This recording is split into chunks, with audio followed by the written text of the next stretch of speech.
welcome. Hi, Michael, welcome. I know you're not from Japan, but I just saw you come in. Ladies and gentlemen, it's the top of the hour. Sorry to cut the conversation off, but the room will be open afterwards as well. Today, we've got a very, very special guest who I have asked to come in and call. 1 second. Sorry, Eddie, I have closed the PowerPoint presentation, so I'm just going to reopen it so that we can get started here. There we are.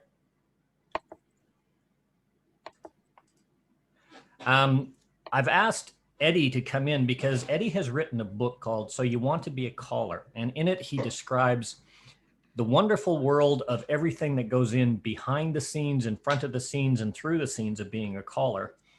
And he's just starting to touch it, but there's a lot of information in there. And if you haven't got it, by all means, please get the book. And I'm sure Eddie will let you know how to do that after. Eddie has been calling for over 50 years. He says about 50 years, but it's been over 50 years. And during that time, he's taught classes. He's founded several clubs. He's served as club caller, sponsored dance specials. He's called on staff at dance weekends and taught at a number of caller schools and claims the honor of running the first online caller school. He served on the operations teams of the U.S. National Square Dance Convention. He's chaired the Ohio State Square Dance Convention. He published Cues and Tips Square Dance magazine. Member of the Central Ohio Callers Association and the American Callers Association. He is the author of the book, So You Want to Be a Caller, which is the official guide to traditional square dancing in the U.S., fun and how to have a second. He's now got a second book out, which is The Rest of the Story. I don't know if he's paying copyrights to the fellow that does it now, The Rest of the Story, but it is definitely worth a read, definitely worth getting the book. It's all about the business and it's your business, run it. I asked Eddie to present on square dance calling and in particular, all those things that no one ever talks about because anyone doing this needs to know, which is found, all this is found in his first book. Anyone doing this as an activity or even as a hobby needs to know these things. And Eddie graciously accepted to come in and do that. One of the reasons for getting Eddie here is he has experience on a side of entertainment that very few others have, and that's teaching everything from kindergarten to high school graduation, college. He's as a college professor, as a business trainer. He's worked in radio and television, has those skills of presentation and preparation down pat, and knows how to pass those skills on. His time in teaching has proved important in connecting with your audience and being able to provide that information for a variety of learning styles. To put it short, he knows how to fish. He knows how to teach people to fish. More importantly, he knows how to land the fish. So as a professor, he's teach business communications, public relations, marketing, project marketing, and the list just goes on and on and on. Feel free to take notes.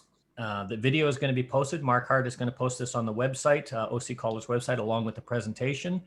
And feel free to contact Eddie directly if you want any added insights. I strongly recommend you purchase not only his two books, but he's got a short reference book called Marketing Your Clubs. It's all about marketing. Now, I'm not trying to steal any thunder from you, Eddie, but I do expect some blatant product placement from you at the end of the session. And Eddie's already made it known that he's available for calling and leading training sessions privately or groups, organizations. So if you want to contact him for anything like that, give him a call. Now, I think I've said enough about Eddie, but haven't even touched the surface. So ladies and gentlemen, please welcome Eddie Powell. Mel, thank you so much for having me. Well, very nice. Thank you. You're very kind. Let's go ahead with the PowerPoint first slide, if you will. Yes, I've been in marketing, advertising, radio, TV.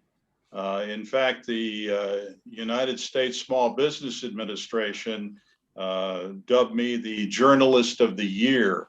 And that is their highest award because I help businesses and entrepreneurs grow their business, start their business, and all the fundamentals and so forth. So it's the same thing with being a caller. We are entrepreneurs. This is our business, and you know, we have to run it. If we're not there, there's nobody there running our business. So we need to focus on what we can do to not only grow our business, but to grow the activity. So here we are, we're talking about calling. Choreography is, a big topic for people.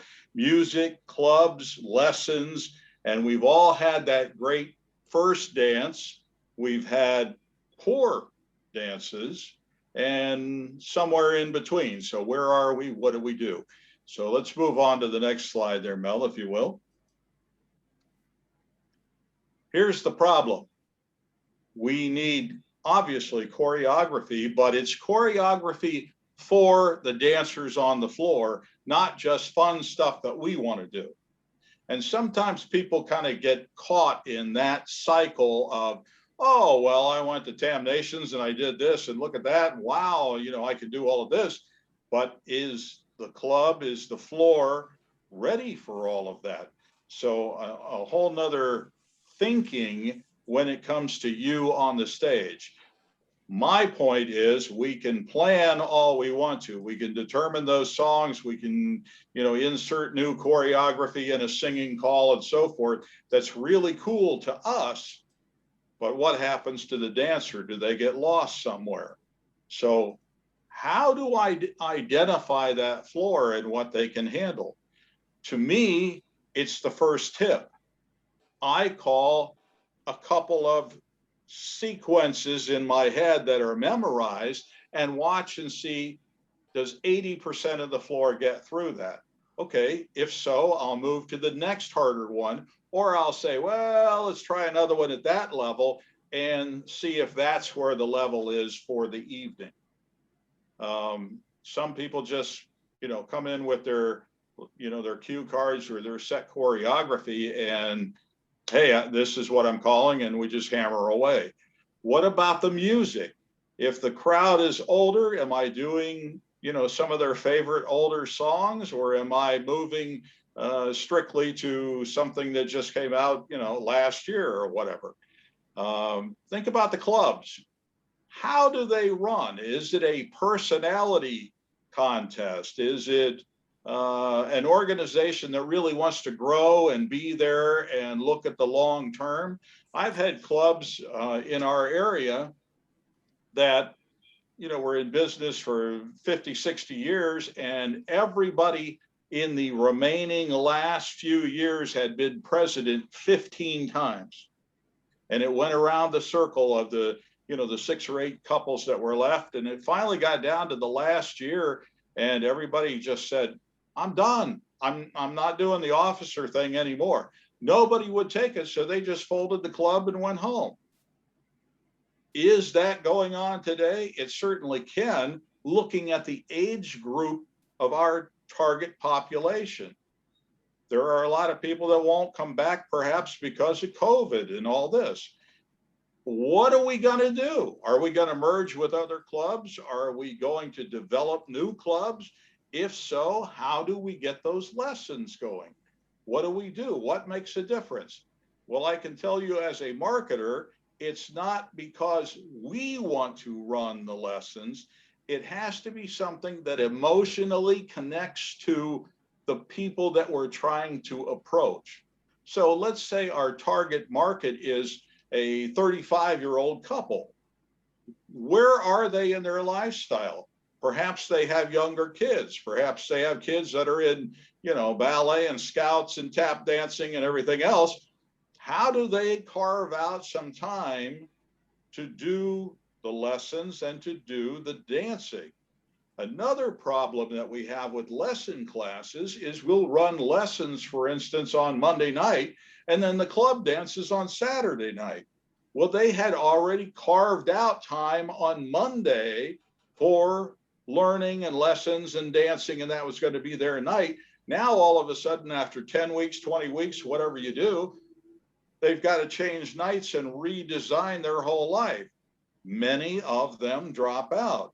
So is there a way to do lessons and club dance on the same night, whether it's every other tip or, half of the time is lessons and then stay for the club dance, try the SSD dances. open for discussion, but it's things that you have to think about as a caller in your area. What do you think will work? Again, we've all had the first dance, the great dance, the poor dance. It all adds to our experiences. Can we go study, research, as Mel and I were talking ahead of time, can we research other callers and perhaps borrow how they've done their choreography? Well, are you also researching that other caller and see what didn't work? What flopped? What do I need to stay away from? Can you get a recording of that dance? Play it in your car over and over. What did they do? What did they not do? Was the timing correct? Was the flow correct? Or did they drill a girl into the floor or drill a guy into a floor with the set of combinations and so forth? We tend to get lost in the choreography, the flow, the relationships, and being the coolest caller because I can impress the next caller with how good my choreography is. What are you doing to help the dancer stay engaged and involved in the activity? That's what's going to win for all of us, where we raise the level of the water, all boats float higher. Mel, next slide, please. All right, let's talk about the business of calling. Some of you are brand new, some of you have been in for many years. That's terrific. Do you license your use of the music? Well, it's American Callers Association, it's Caller Lab, it's whoever, but be sure you have your license if you're heading out the door. In the US, BMI and ASCAP are sanctioned by the US government since 1920. They can walk into any use of music, and if you have not paid that licensing fee, a bar, a dentist office, it doesn't matter. If you've not paid the licensing fee, they can call the sheriff and lock the door, not let you back in until you have settled a $40,000 lawsuit. They have never lost a lawsuit. So for all of us using music, that's how important it is to be licensed. Some people think, they won't catch me. I'll just do one dance over here. What then, luck may have it that will be the dance they show up. So there are BMI and ASCAP police, CSAC, they're out there. All they've got to do is find you. Your equipment. As a caller, obviously you need some equipment. Now, do you need the equipment right off? No, you can practice with some, MP3s on your computer and call to yourself until you get out there where you're calling with other callers or you're actually booking a dance somewhere. Where can you get equipment to practice with? My suggestion is always spend as little as possible because you don't know as you're building this new mousetrap, is it going to work or not? So perhaps you could go to a pawn shop and get some cheap equipment. Microphones, mic stands, amps, there's all kinds of stuff. Are there callers that are quitting? Are there callers that have passed away and their spouse now doesn't know what to do with the equipment? There you are. You can step right into some of that kind of activity. Do you need Hilton for your dance, to go call your first dance? Some people say yes. Other people say, I just need some kind of equipment. And, that is, again, your call as a caller, but think about ways that you could save some money before you spend a whole bunch getting into the activity, and perhaps it's not what you really thought it was going to be. Do you need to set up your legal, your accounting, your travel, how you're going to take money? If you're going to do one-night stands, perhaps they want to pay you on PayPal or Stripe or some, online kind of payment system. Are you tracking all of this? If you do one-night stands and you're counting on building your business, are you talking to those businesses those events and trying to book next year, trying to book multiples in this year, and so forth. So what are you doing to foundationally establish your business and then build on top of what you're doing? Legal and accounting. Many times, if you go check a lot of the square dance clubs, they're not even set up legally as far as, you know, IRS or whoever's taxing them in other districts. So maybe you want to look at them and help them as much as they're looking at us to say, are we licensed? Do we, you know, really have the music and so forth that we can use? Mel, next one. All right, the birth of your company. Stop and think about it. It's a simple timeline on how your product or service will come to be helpful in a way of visualizing the origin of your story. How'd you get started? What's your story? What can you tell me in 10 seconds, what they call the elevator speech? What can you tell me about your organization, your dance, you as a caller, that can get you more bookings, build your business, and get the attention of a lot of these different groups?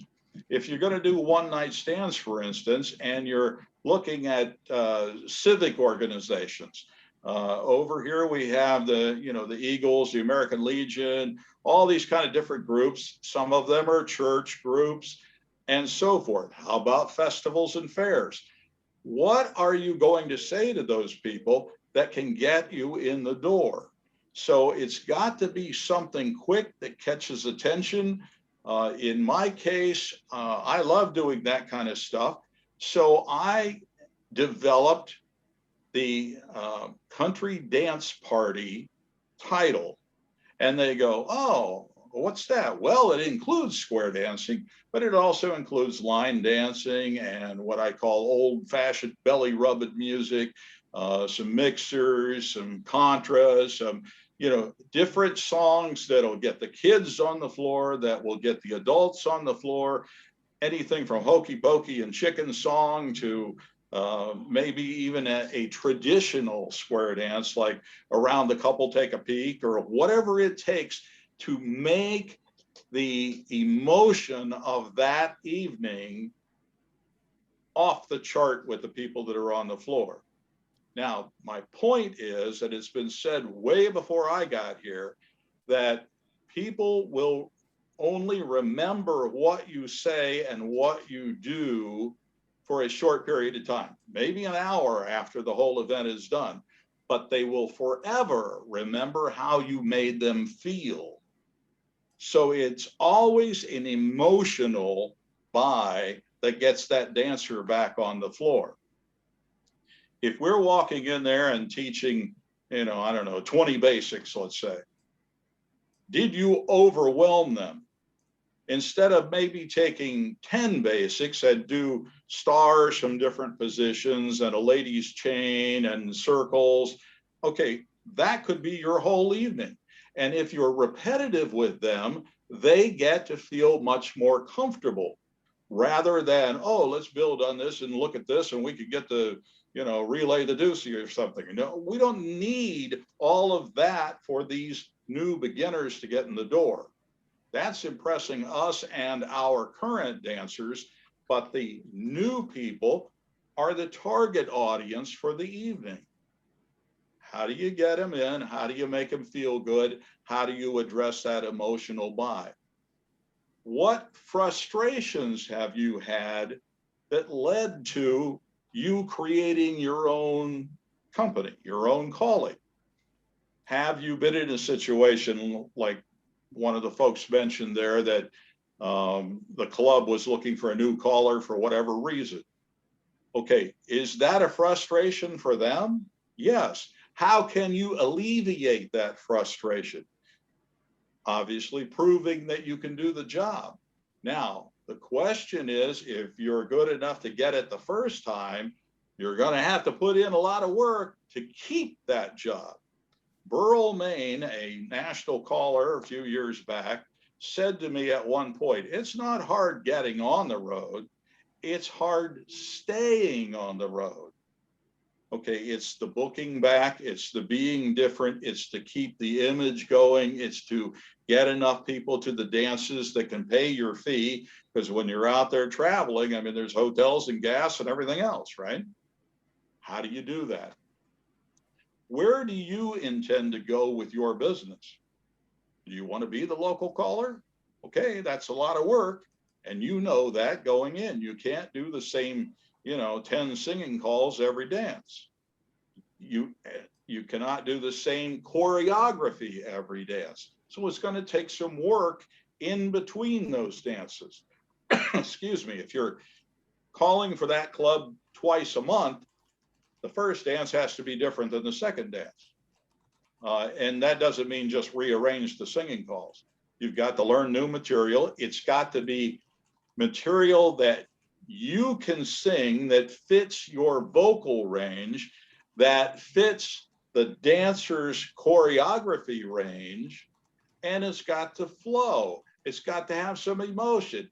It's got to have you buying into it and presenting that music, that material, not just standing on the stage and la, la, la, la, la, in monotone or no energy to you.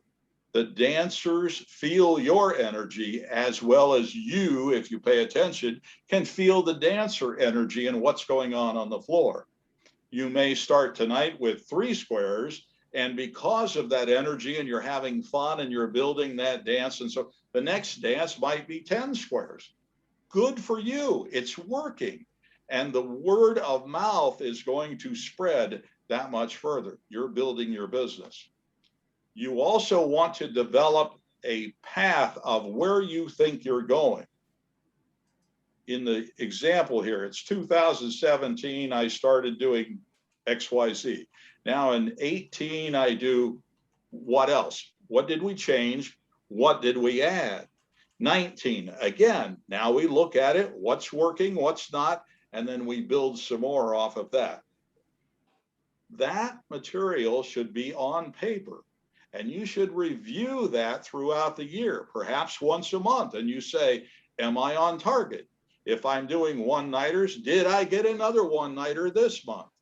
If I'm doing club dances and we're doing lessons, okay, we have a program to teach certain calls, but what else have we done? Have we added those people into some kind of emotional buy-in? So it could be, a skit, a theme, encourage them to bring more people in halfway through the lessons so that they can help dance with them and so forth. What's your plan? How are you going to grow this? Next slide, Mel, please. How do you get dances? If you are a brand new caller and you're sitting next to the caller that's been calling for 25 years, do you think the 25-year caller is going to back away and give you a dance? Most times, no. So you've got to think about what you can do that is different, that is beneficial to the organizations, that is beneficial to square dancing in general, that people can buy into and say, yeah, I'll come to your dance, I'll help you out. So do you offer a dance package? What does that mean?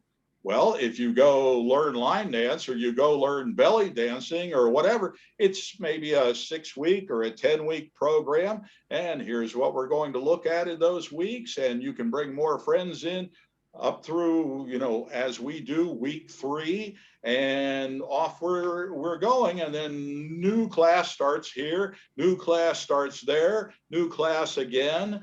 And some of those classes can be offered simply in different locations at the same time, in different day parts. Are there people that could drive, for instance, in the afternoon and enjoy senior citizen dancing at a center, but yet cannot see well enough to drive in the evening? Could that be a whole different dance package that gets you in the door that's not being done in your area? Are you going to offer lessons? If so, terrific. Why come to your lessons versus the 25-year-old caller, 25-year person? Are your lessons different? What are you doing? Again, location, time period, day of the week, what's different? So fill in the holes, and that will allow you a quick way in, okay? Are your lessons Western style? Okay, we all know what that is, and SSD is a prime example of that. Or are you going to just do some specialty type dances to kind of warm up that audience with a one-nighter, with some traditional Easterner hoedown? What could you do that activates that market? So for instance, if you're in a college town, a lot of those college students are in and out of that town at the beginning and the end of those quarters. They don't necessarily stay for the next quarter. So what could you do to get them dancing in this quarter and then send them off to other locations geographically, or what's going on in their lifestyle, that they could still continue to dance, and you are the farm team to build the baseball team? See how it works? So start thinking about you and your business. Don't necessarily sit around and wait on the clubs or the councils and federations or some other caller to lead you by the hand. Now, when another caller wants to lead you by the hand, wants to offer you a guest tip, that is amazing. That's terrific. That's great to get your name out there and grow your business. What are you going to do in that particular tip? You've got to shine in the eyes of the dancer, not so much impress that caller with your choreography. Does that make sense? Okay, let's go to the next slide. Who is your target market? We all have to think about this from not only the, which one are we on? I don't know what happened there. Okay, target market. That's fine. It doesn't matter. I can go either way. Target market, when we're talking about marketing, is who are we selling to? McDonald's for many years has Ronald McDonald. Who is he selling to? The 65-year-old? No, he's selling to their grandchildren. Why? Because once you warm up that market and get them used to coming to McDonald's as a kid, guess what? When they're 35 years old, they're taking their kids to McDonald's. When they're 65-year-olds, they're taking their grandkids to McDonald's. Now they move through that age group, and what are those little kids doing? Multiplying the audience for McDonald's. This has been true over time. They're not necessarily making any money on those kids' meals, but are they having fun? Are they putting toys in there? Is it emotion? Oh yeah, mommy, I want to go to McDonald's. You understand? Okay, what are we doing as square dancing in general that's bringing in those different age groups? Are we doing anything? Are we only looking at, senior citizens as our target market right now? I would guess is somewhere around 70 years old, maybe a little older, right? Most of your dancers, are they in that age group? Think about it yourself. In your geographic area, is that true? Many of those people have a spouse, for instance, that may pass away or cannot go to the dances anymore. Is there a way that you can still keep that one person dancing? What can we do to target behind them? Remember, when a lot of these dancers got into dancing, it was maybe 15, 20 years ago. How old were they then? Let's say they were 50. What can we do to target that same 50-year-old? Now, remember, the world has changed. So we're battling, new competitors. We got Netflix, and we got, oh no, I'm just going to, play on my computer, or I'm going to do whatever. along with all the COVID issues and I can't go around people and all that stuff. How do we make this work?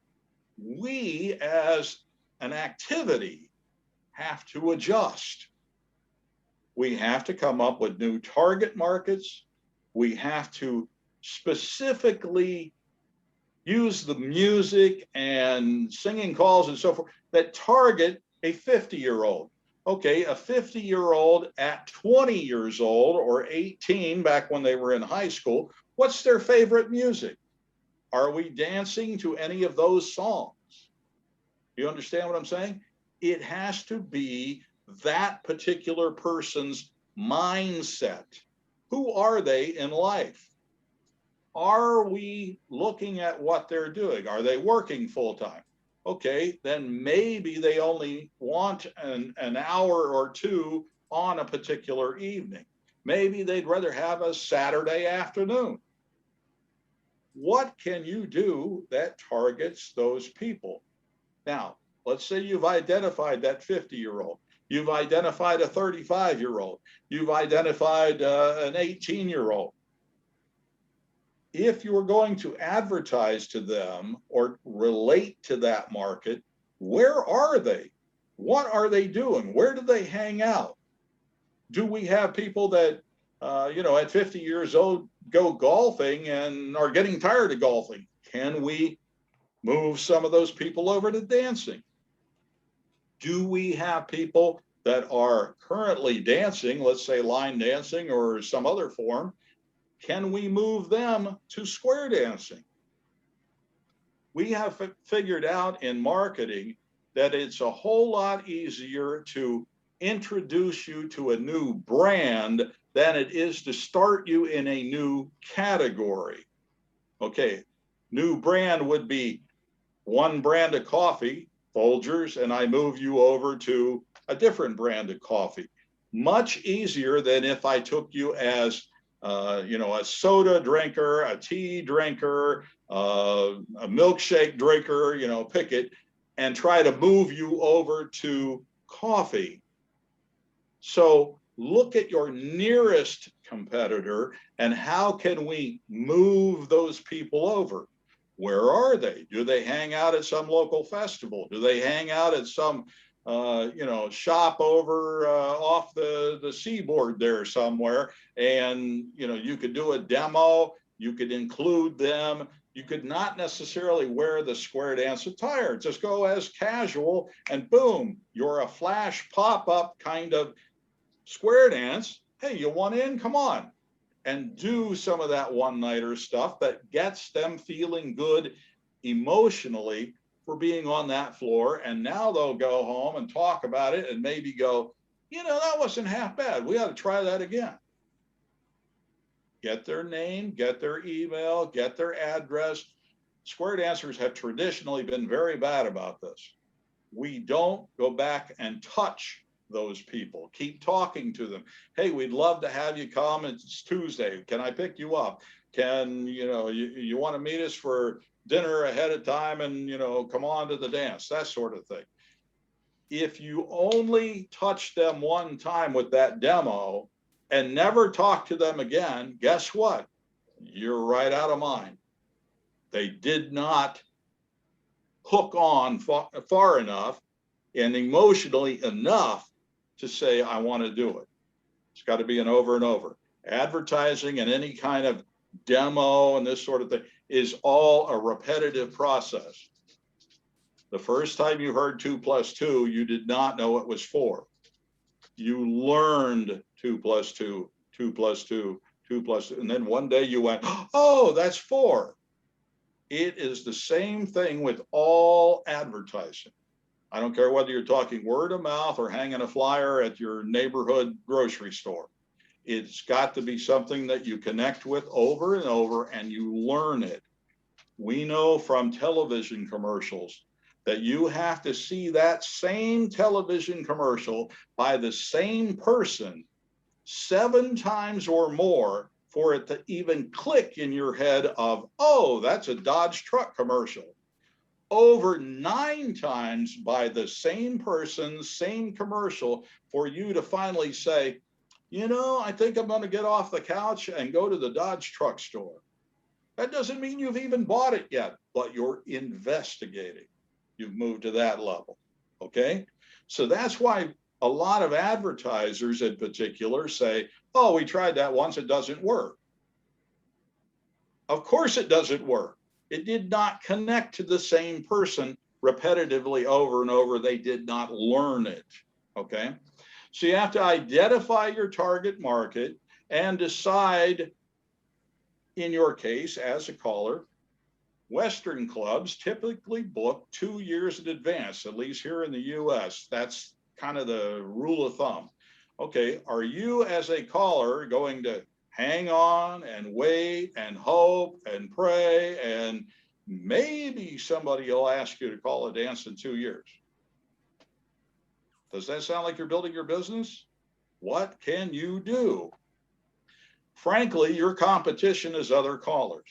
Now, in my case, I love helping new callers, and it's just kind of my thing. You know, I love putting them on. I love having them do a guest tip and whatever. Are you ready for that guest tip? Can you actually sing the singing call that you're putting on there? Or is this just a song that you like that you're kind of way off key on? Does the choreography work?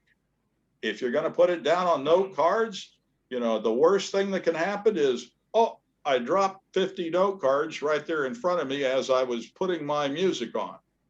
Now what do I do? And I've seen that happen. Are you ready to go with a pretty decent tip, maybe in your head? What can you do? It's got to make you look good and feel good for the dancers. So remember, competition is also other callers. 50-year caller.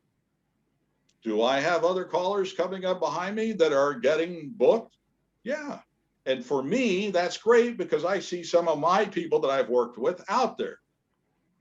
On the other hand, as a caller trying to build a caller business, aren't they taking my dances or my potential dances? The thing to remember is I can only call one dance a night. So it's okay. Let them in the door, help them. And maybe you could even borrow or share audiences. Can you design your own special event that's you and another caller or two? And they're bringing their people along with whoever your people are at the moment. And we kind of introduce everybody to all three callers. Does that benefit everybody? Sure, it benefits the dancers. They get to hear some other callers. The other callers get to work with each other, become friends. Now we can build weeks, weekends. We can build special dances. We can move a national caller in and put a couple of, you know, local callers with them. We all benefit. Understand? Newbies really have no image, no track record, no expectations from the dancers. You are an unknown entity. How can you become the known entity? Again, borrow other audiences, work together. Soon enough, those markets will know who you are. It's going to take some time. You're not just going to build a better mousetrap and walk out and say, here I am. And, you know, all these clubs and everybody just fall at your feet and start booking you. Doesn't work that way. Sorry to wake you up, you know, and if that's what you were expecting, okay, I guess you could go home and sell the equipment. But we have to visualize the people who will turn to you for the solutions. And again, if it's one-nighters, okay, who are those church people that are going to book you? Who are those schools that are going to book you? If it's Western clubs you want, okay, what do you need to do to get in so they can know who you are? Can you volunteer to do a dance, a fundraiser, you know, a Toys for Tots kind of dance for them, and include some of the other callers that are friends, work together. See how it works? Okay, next slide, Mel. competitive advantage. What do you do that is different than every other caller? Some of you may have heard of Jerry Helt from Cincinnati. He just passed away the other day at 90 years old. Jerry was a master at presenting from the stage, at making everybody feel comfortable, and at calling to the level of that floor. For 30, 40 years, Jerry had a 50 basics club that he ran in Cincinnati. And he occasionally booked in other callers. Guess what? All of the guys that, did plus and did advanced and do all that, come back and call a 50 basic dance? How do you do that? Was he on, the cutting edge of what we're calling SSD now? Yeah, he's been doing it for all of those years. And he would actually call you out if you called a particular piece of choreography that was above the level of that floor, above those 50 basics. Can you do it? Do you have material prepared for different levels?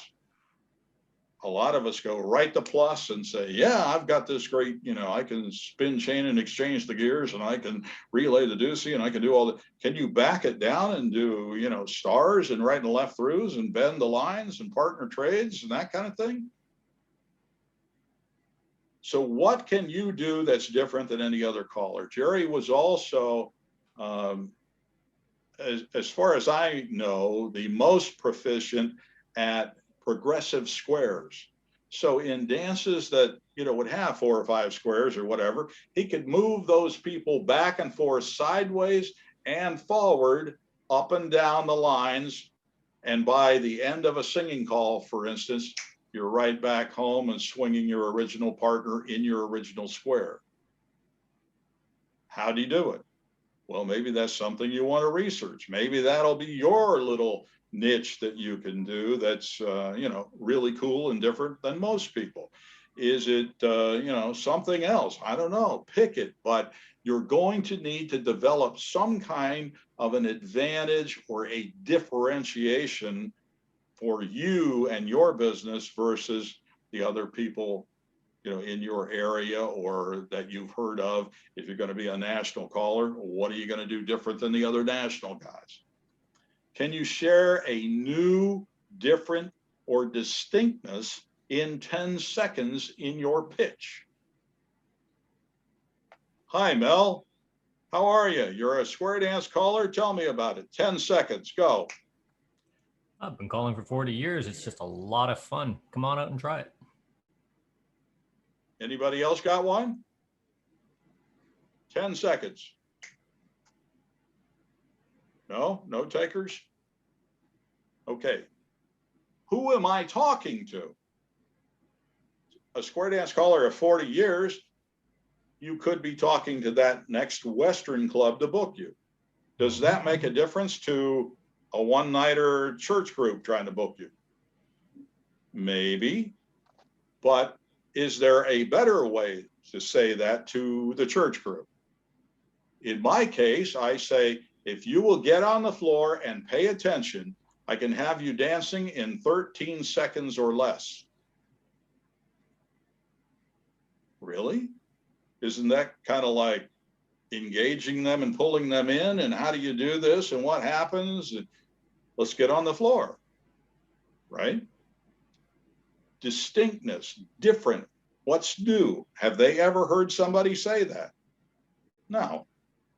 But, you circle left and you swing your partner and you do a left-hand star or whatever. There you are, 13 seconds, you're dancing.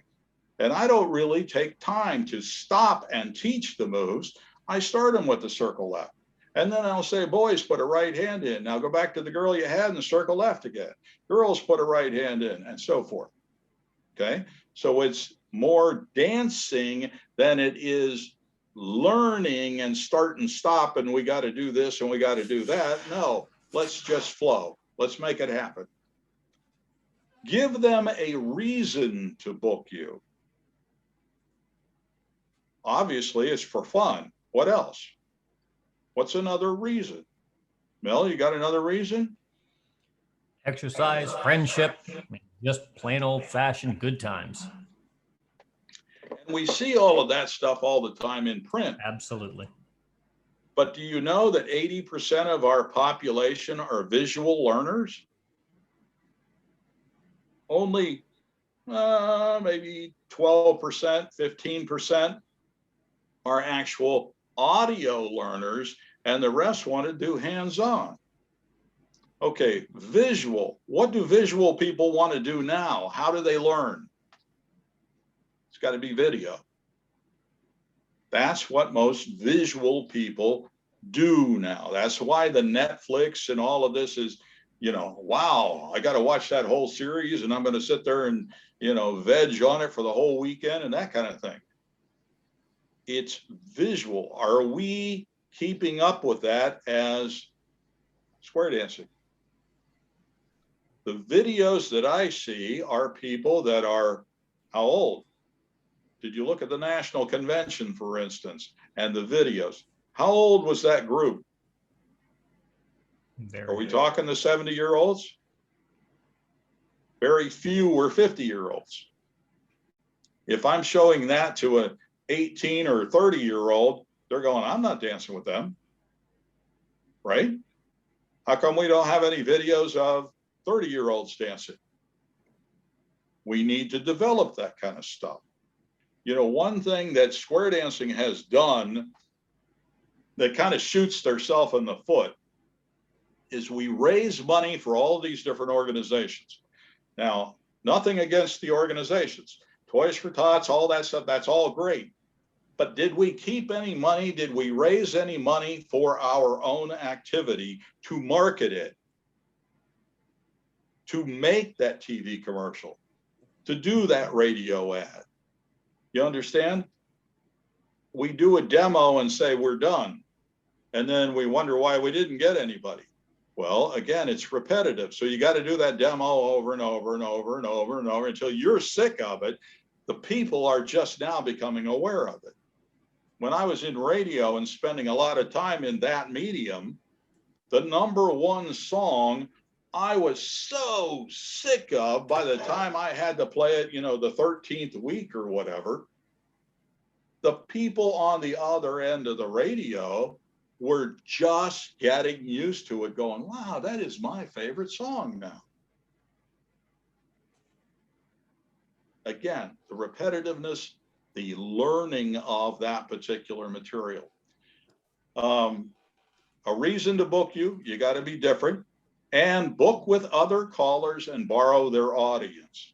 That's what we're talking about, combining 2, 3, 4 clubs, callers, event, that kind of thing, make it happen.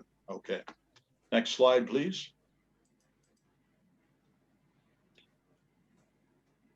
All right. Are the dancers, the newbies, the ones that have never been in a lesson class or on a floor, are they buying what you're selling? Most entrepreneurs say, oh, I'm making t-shirts and I'm gonna print up this and that and something else on this t-shirt, and people are just gonna come running to me and buy this t-shirt. Really? What if the people's thinking is way over here somewhere and your t-shirt is way over there? Okay, you think, oh, no, this is the best t-shirt, they're gonna buy it. Not in the middle of the winter in Minnesota. You understand? Not in, the Baltic Circle up there where it's cold as heck. They're not going to buy your t-shirt. Did you design whatever it is you're selling to engage with what the sellers want to buy?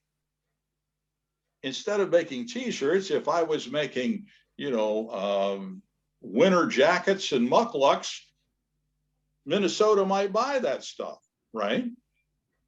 Are we selling what they're buying? If we say square dancing to the person walking down the street, what's your feedback? What do they say? What do they think of? I do substitute teaching so that I can get in high schools and under, and see who these kids are and how they think and what they're doing. Along the way, I usually find a way to work into conversation square dancing. I had many classes this year of ninth grade, sixth grade, 12th grade, pick it, that go, what's that? What's square dancing?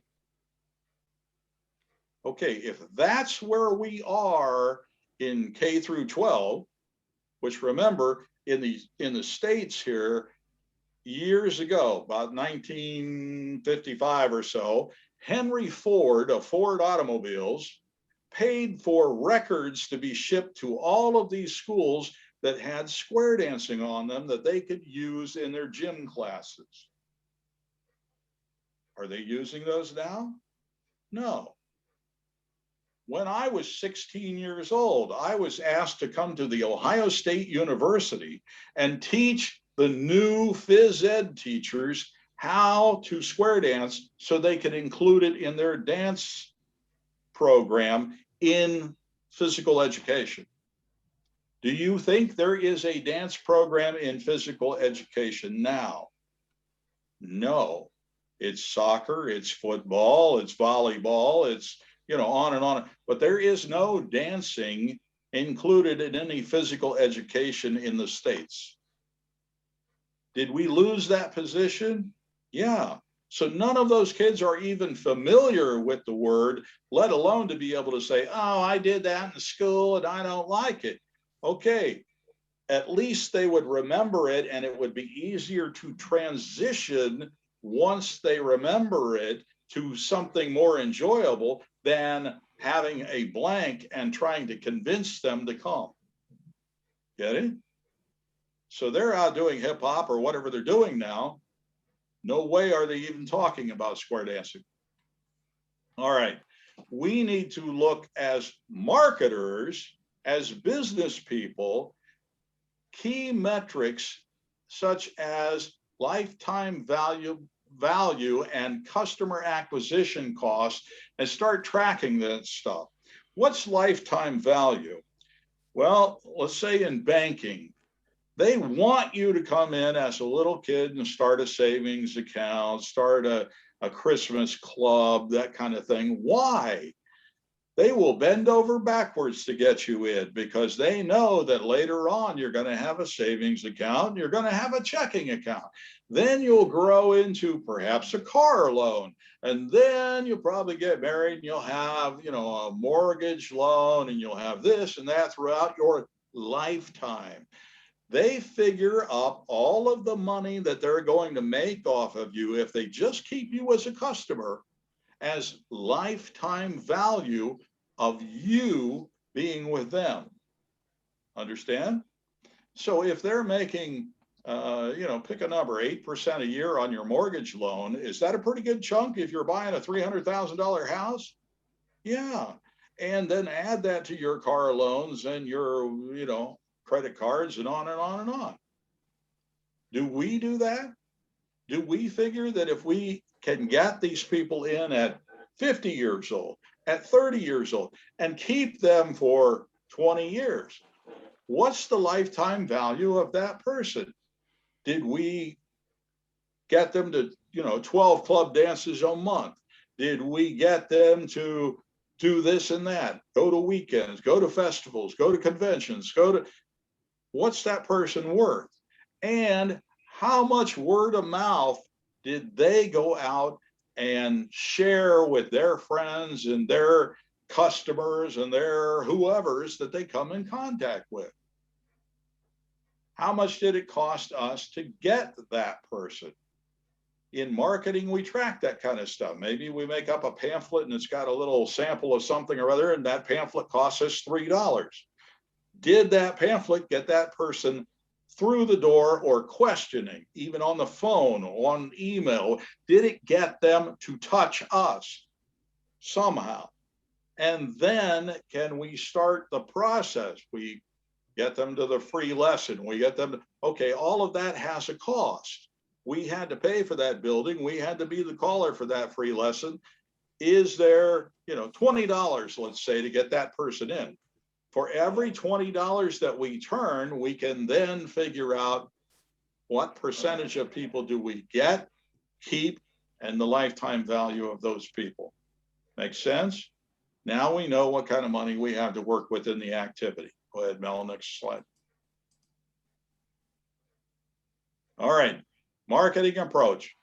How do we set your company different from the competition?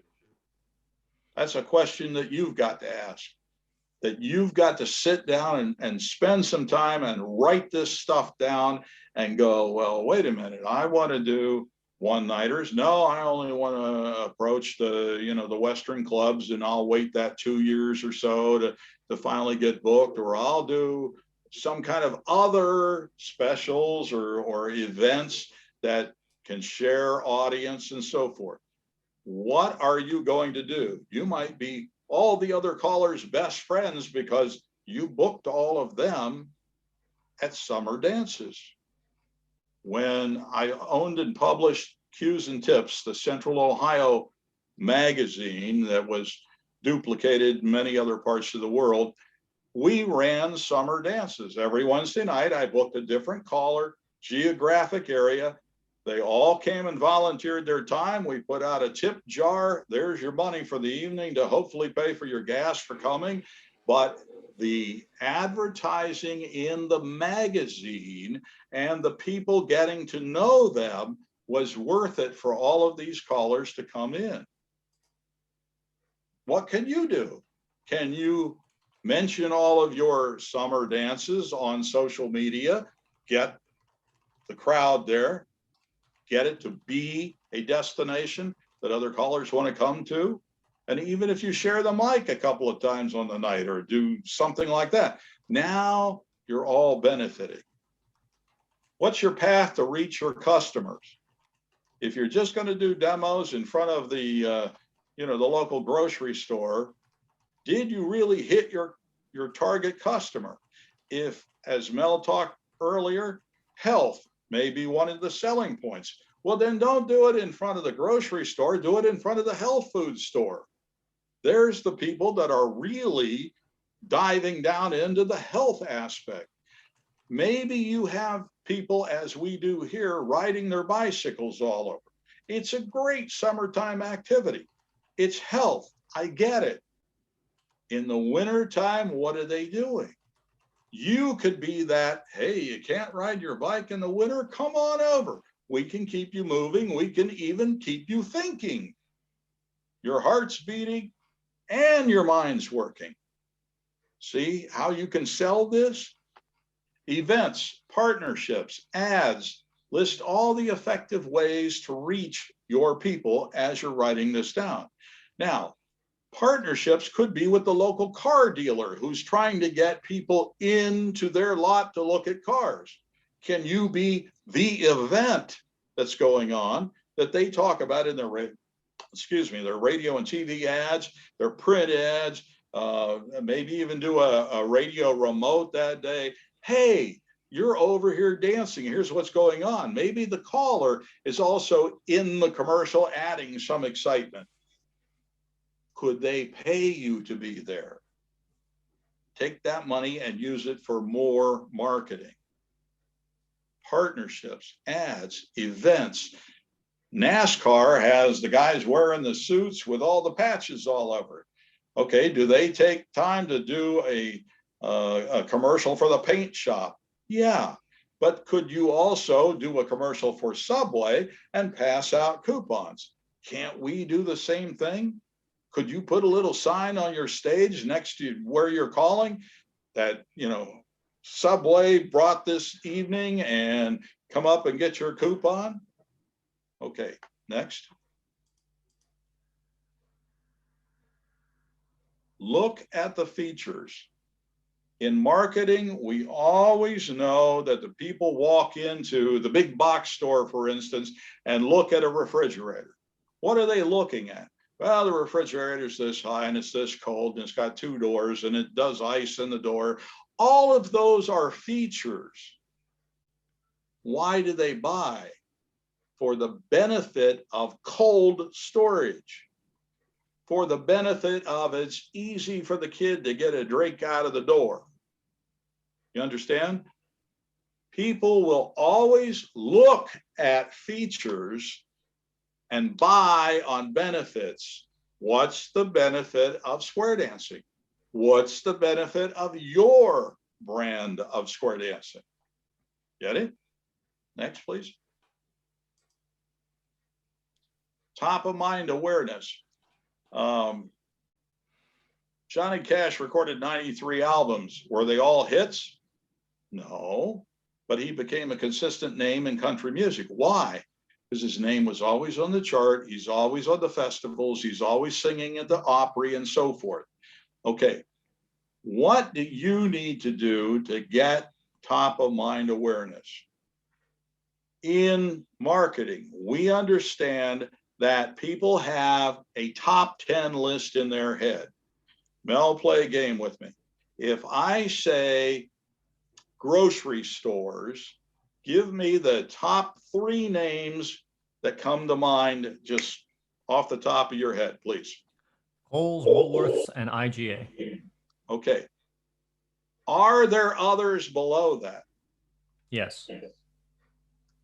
Guess what? I can tell you in the order that you just named 1, 2, and 3, you will always shop at number 1 first.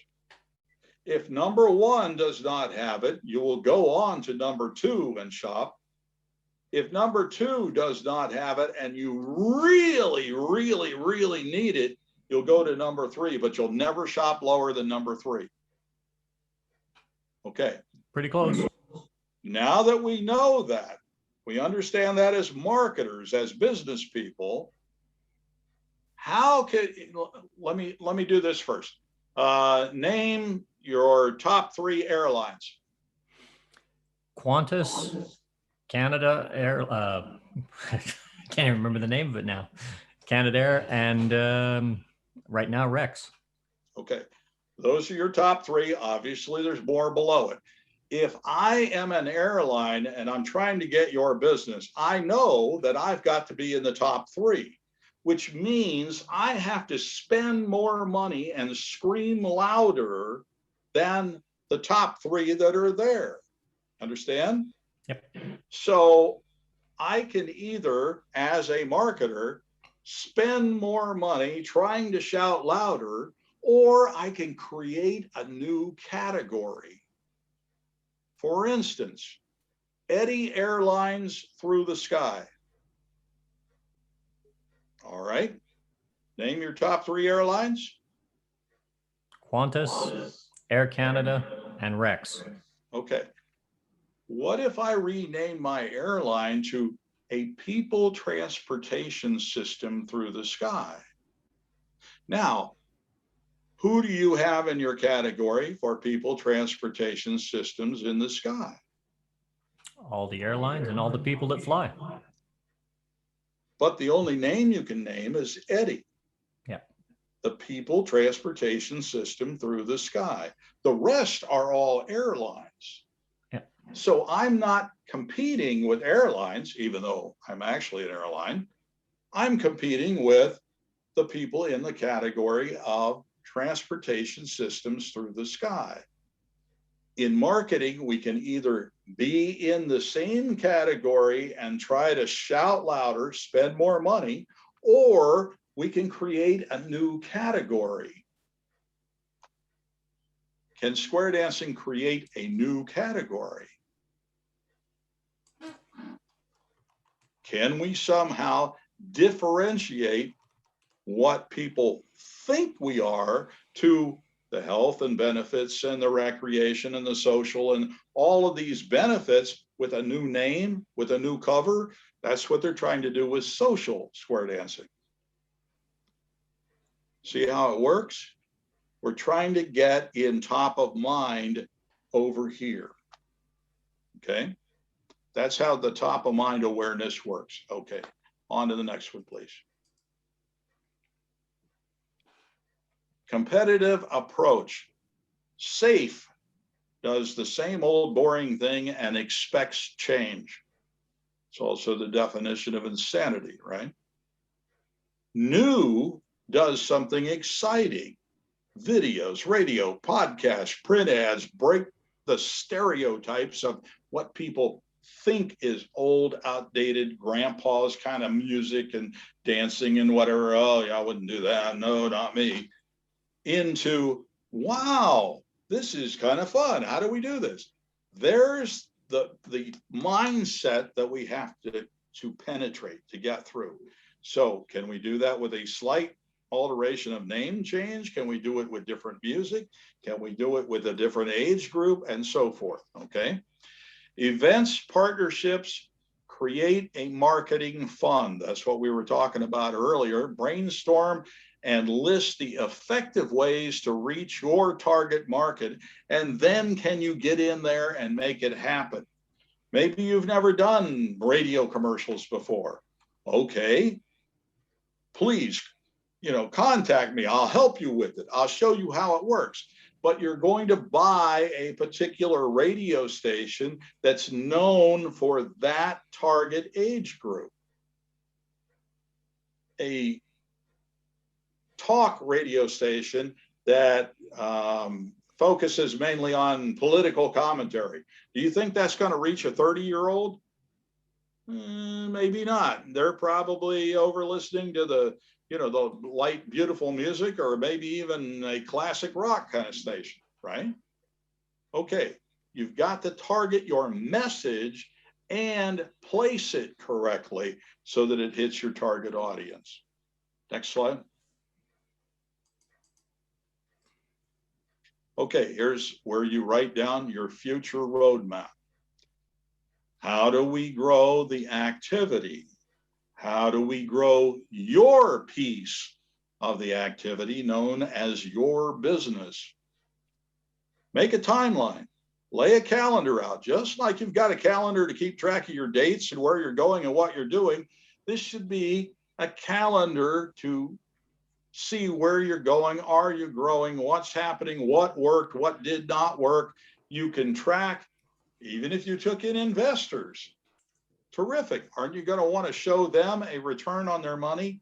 Well, guess what? You're the investor and you're putting a lot of time and money in it. Are you making a return or just fiddling around? Change, adapt, and adjust. Do we have to do that?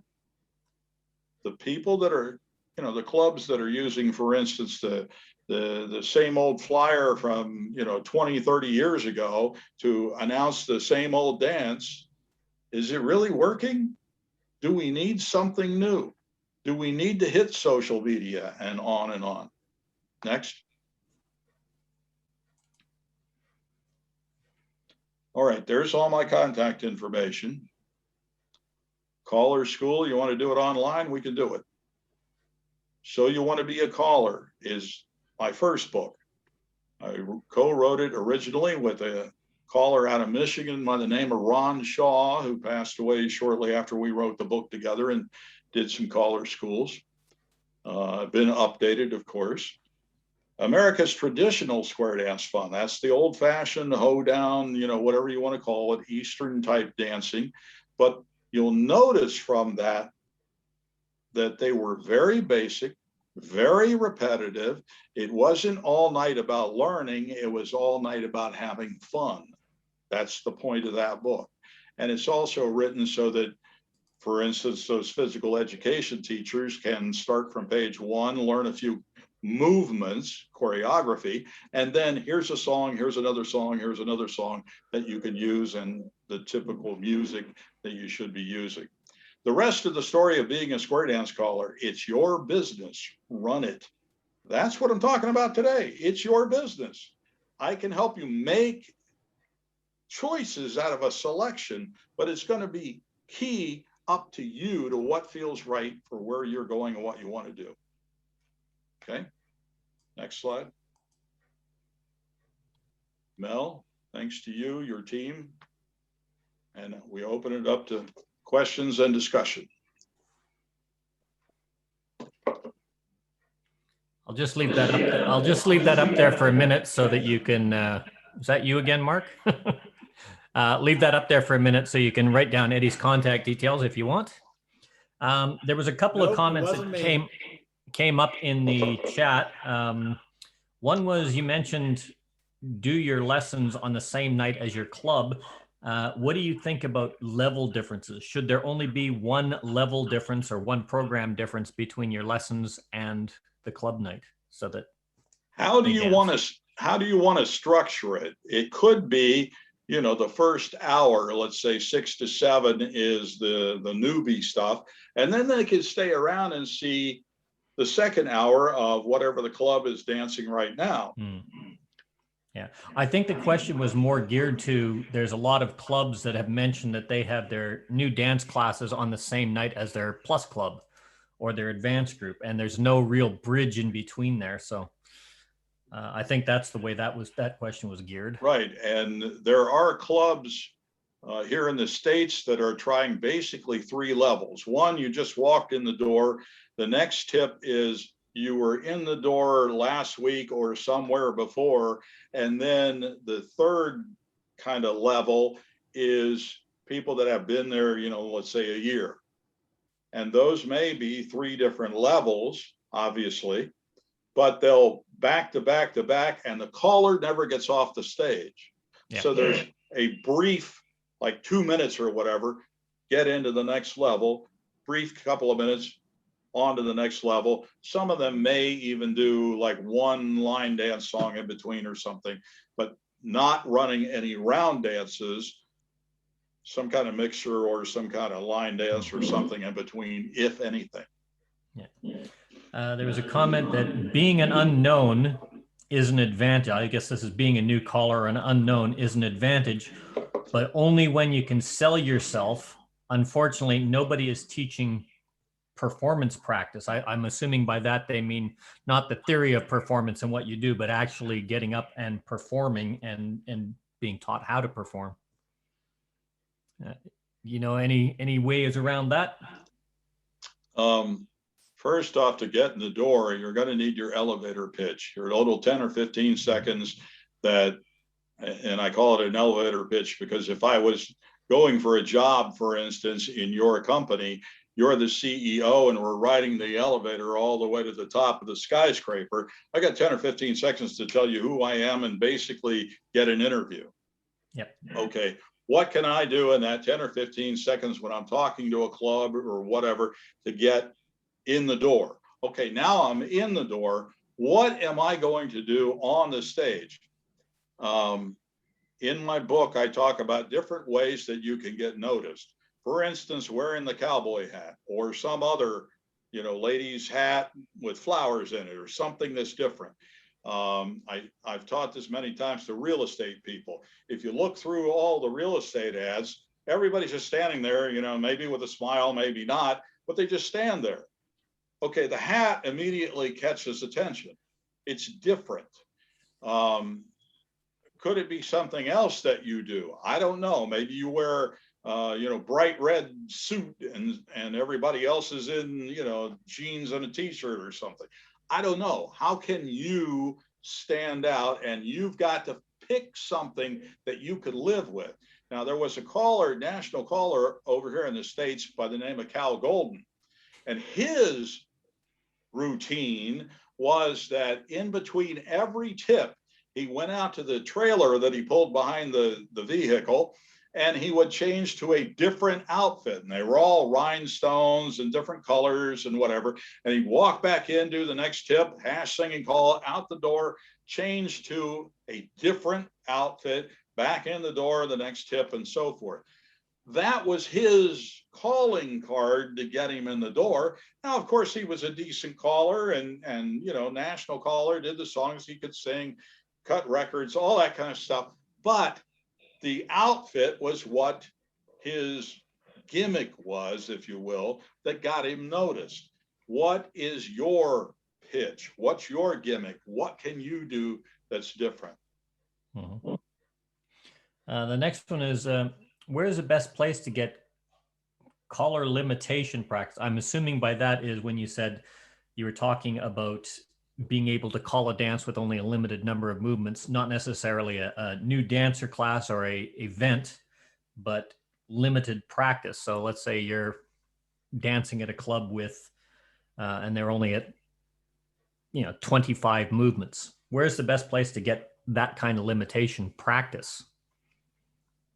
Are you teaching them that night, or are you looking for a club that's ongoing and at that level?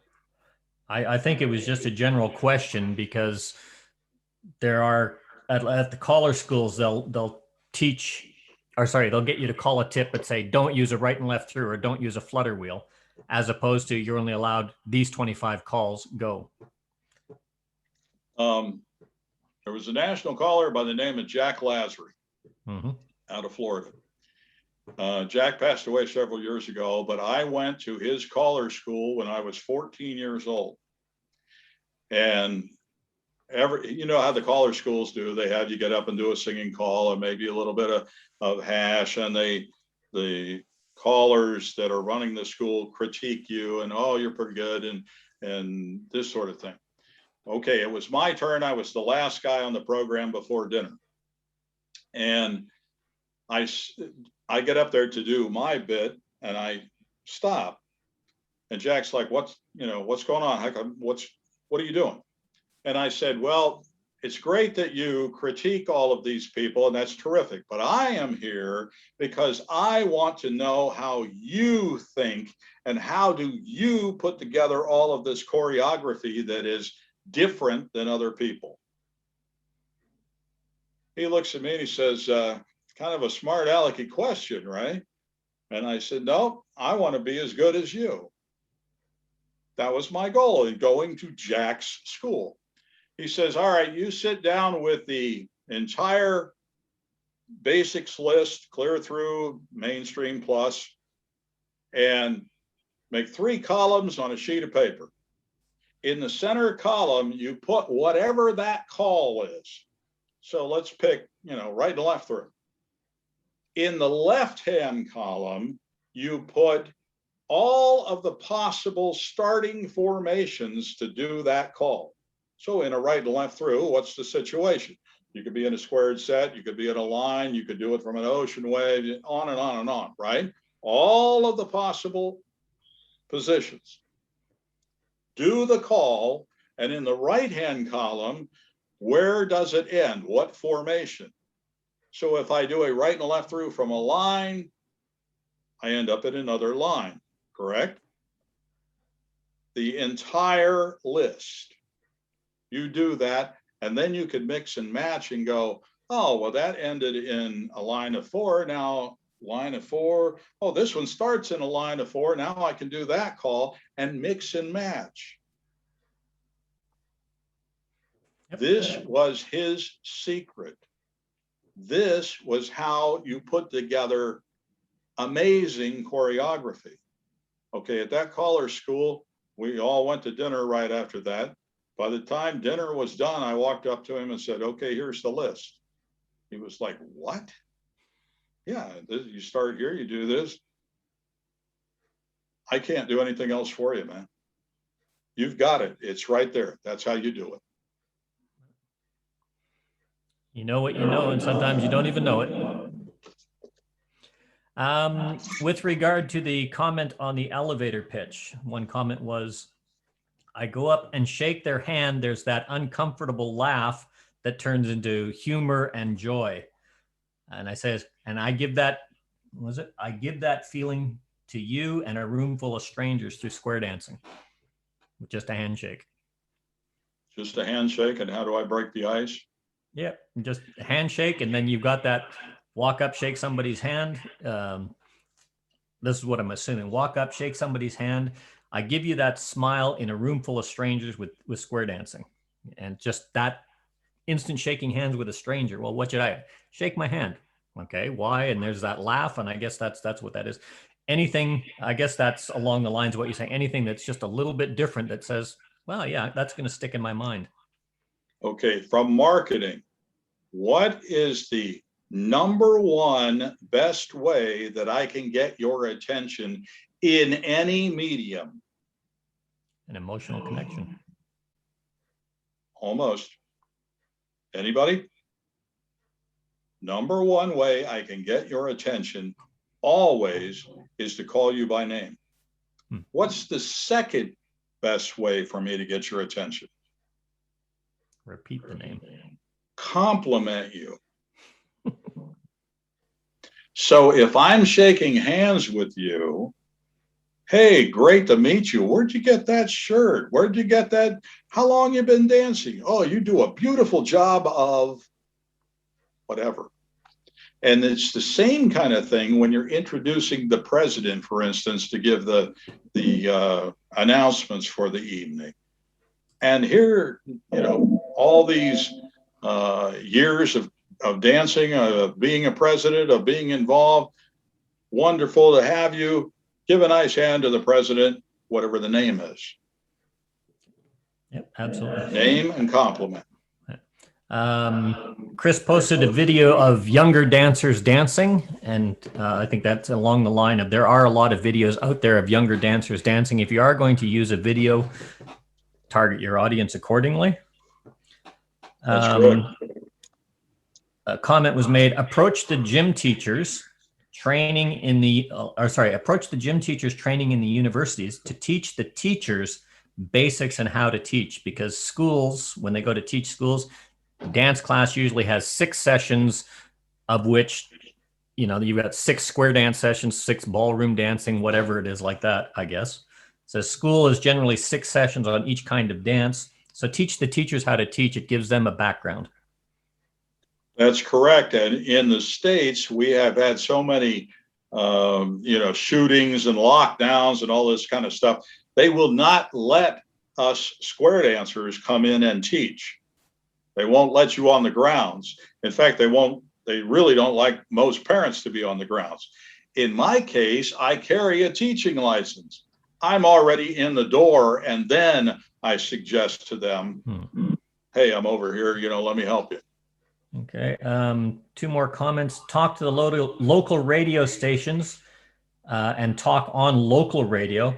If you give them a script, it works even better. And if you do it in television, put them in the square.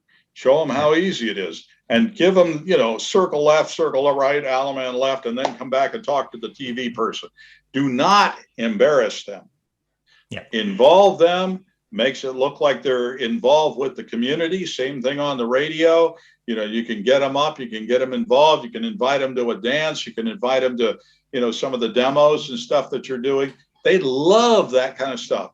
Radio and TV in particular never like to set up their own event. They like to be attached to an event. So they will not book 25 bands over here in the Coliseum for muscular dystrophy, but they will come along if you do the event. And they'll publicize it for you and become engaged and talk to you and, get on the floor and that kind of stuff. But they won't set up the event themselves. So I just want to amplify that. The TV stations love to do the human interest stories and the entertainment reporters and things.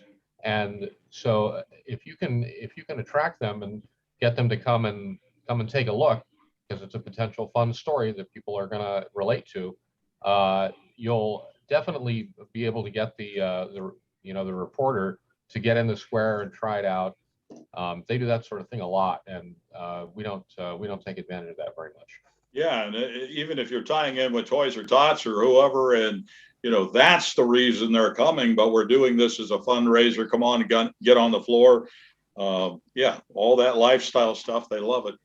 Especially on a Saturday or Sunday. They can't find enough news to fill in, and their news director's at home, And the last comment was costs. Is it worth spending money to pay for an event and lose money in order to build and advertise your business?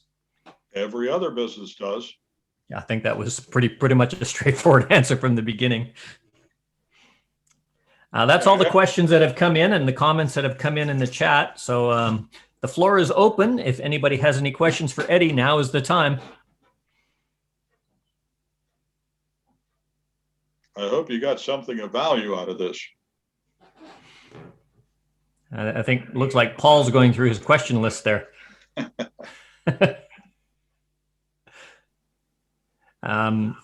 from some of our new callers, how do you find this different look at the business side of calling, or all of the other things that are not just choreography? That's important, but there's, as often said, there's a lot of things that are more importanter. So here's some comments from some of the newer callers. 2, 3. Oh, there we go. I had a comment that I wanted to make a little disagreement about something that you said at the beginning about you can't do the same program over and over and over again. You can if you're not in the same location and if you're far enough away. Now you're a national caller. That's what they do. That's what they do. That's exactly what they do. Yep. And it's one of the reasons they come into an area and they sound so good is they've been practicing that thing right down. You can't believe it. I think arguably one of the greatest, longest, oldest callers that's still out there that still pulls in the most remarkable crowds. He's been doing that for 65 years. And I had a dancer that was so impressed that they had gone to a dance and recorded him. They liked him so much, they traveled 100 miles to go to this next dance. And they came back and told me, we were disappointed. It was the same dance twice. Uh-oh, they figured it out. Uh-oh. But 99% of the crowd doesn't. That's right. Yeah. There was a question in there. I'm just going to reiterate this. Steve Potter put this up, but it is a valid point. If you are canvassing local radio or radio and television, if there are what you call the shock jocks or those types of hosts, make sure that you target the right radio program or TV program accordingly, because there are some that are looking, he put in, Jimmy Kimmel did a show on square dancing and made him look stupid when he covered the national convention, because that was what sold his radio show as opposed to what you're trying to sell. So be cautious of your target marketing. Now, you want me to surprise you with something? Go ahead. Anybody heard of Howard Stern? Yes. He's a nice Jewish boy on Long Island, according to Would you call him a shock jock? Absolutely. Okay. His parents danced with Lee Kottman. Howard himself, when he was younger, has been on Lee Kottman's dance floor. Talk to him off air, he'll tell you about it. Talk to him on the air. Oh, no, can't admit that. Chris?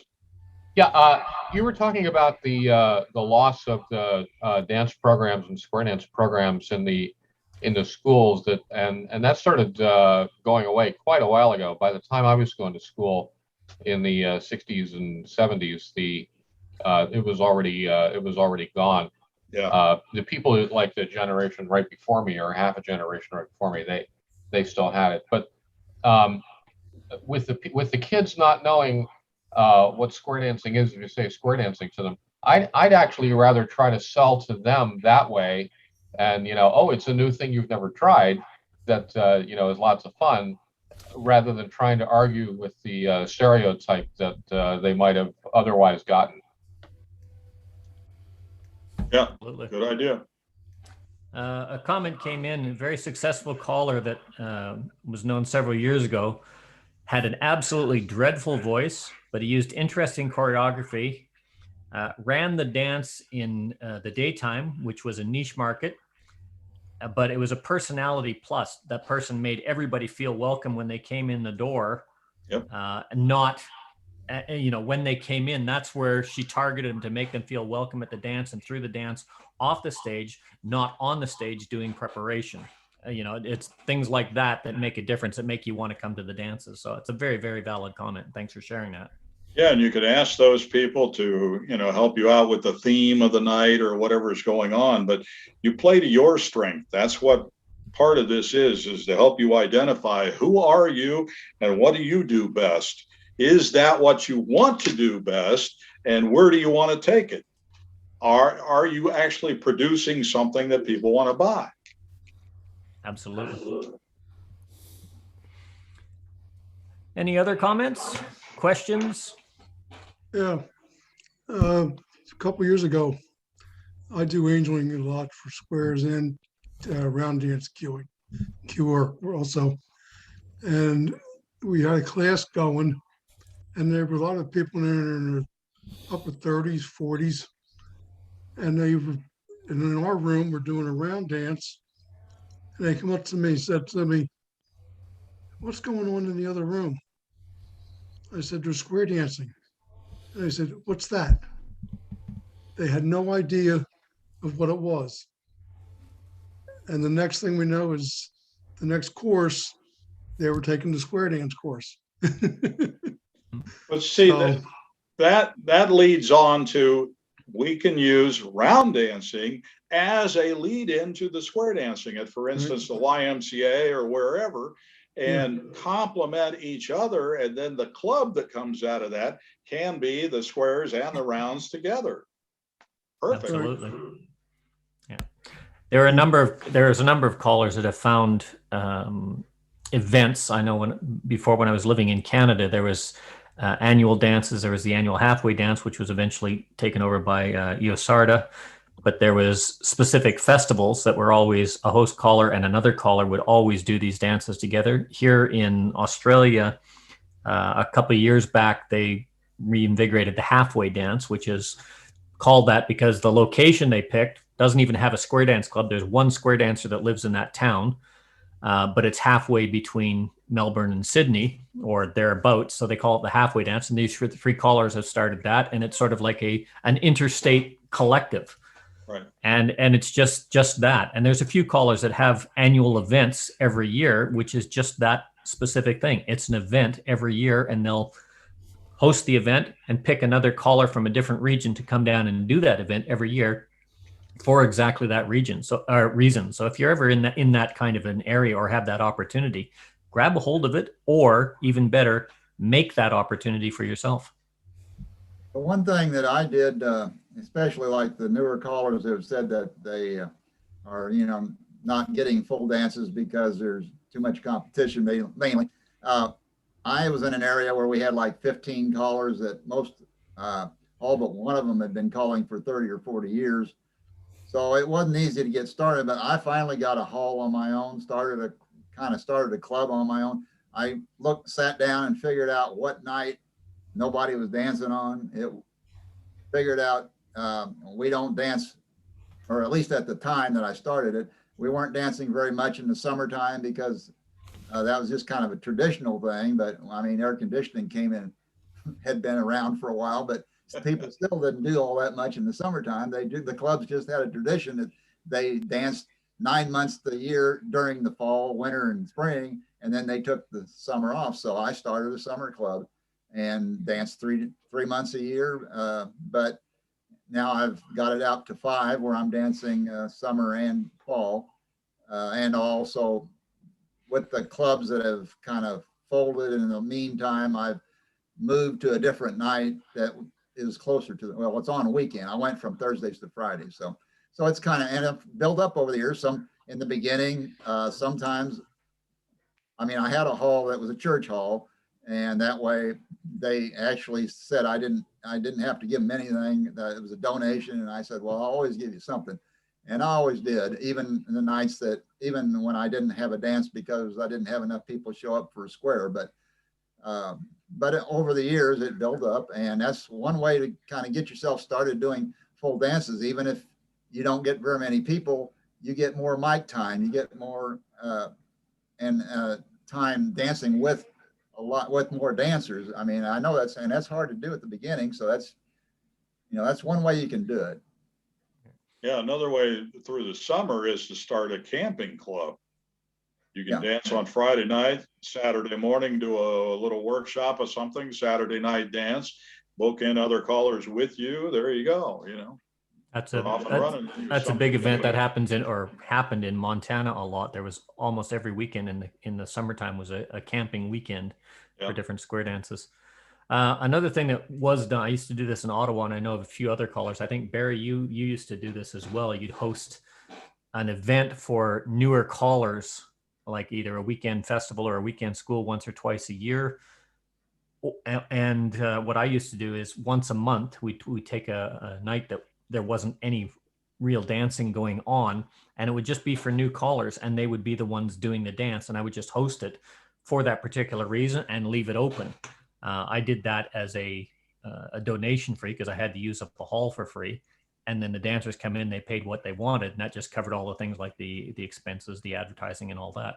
And it turned into actually a good event. And there's some very, very good callers. They're still calling, have their own clubs that are calling today. So even if you're a brand new caller, if that opportunity presents itself, take it. You can be the host of that and have other callers, and have a guest caller come in.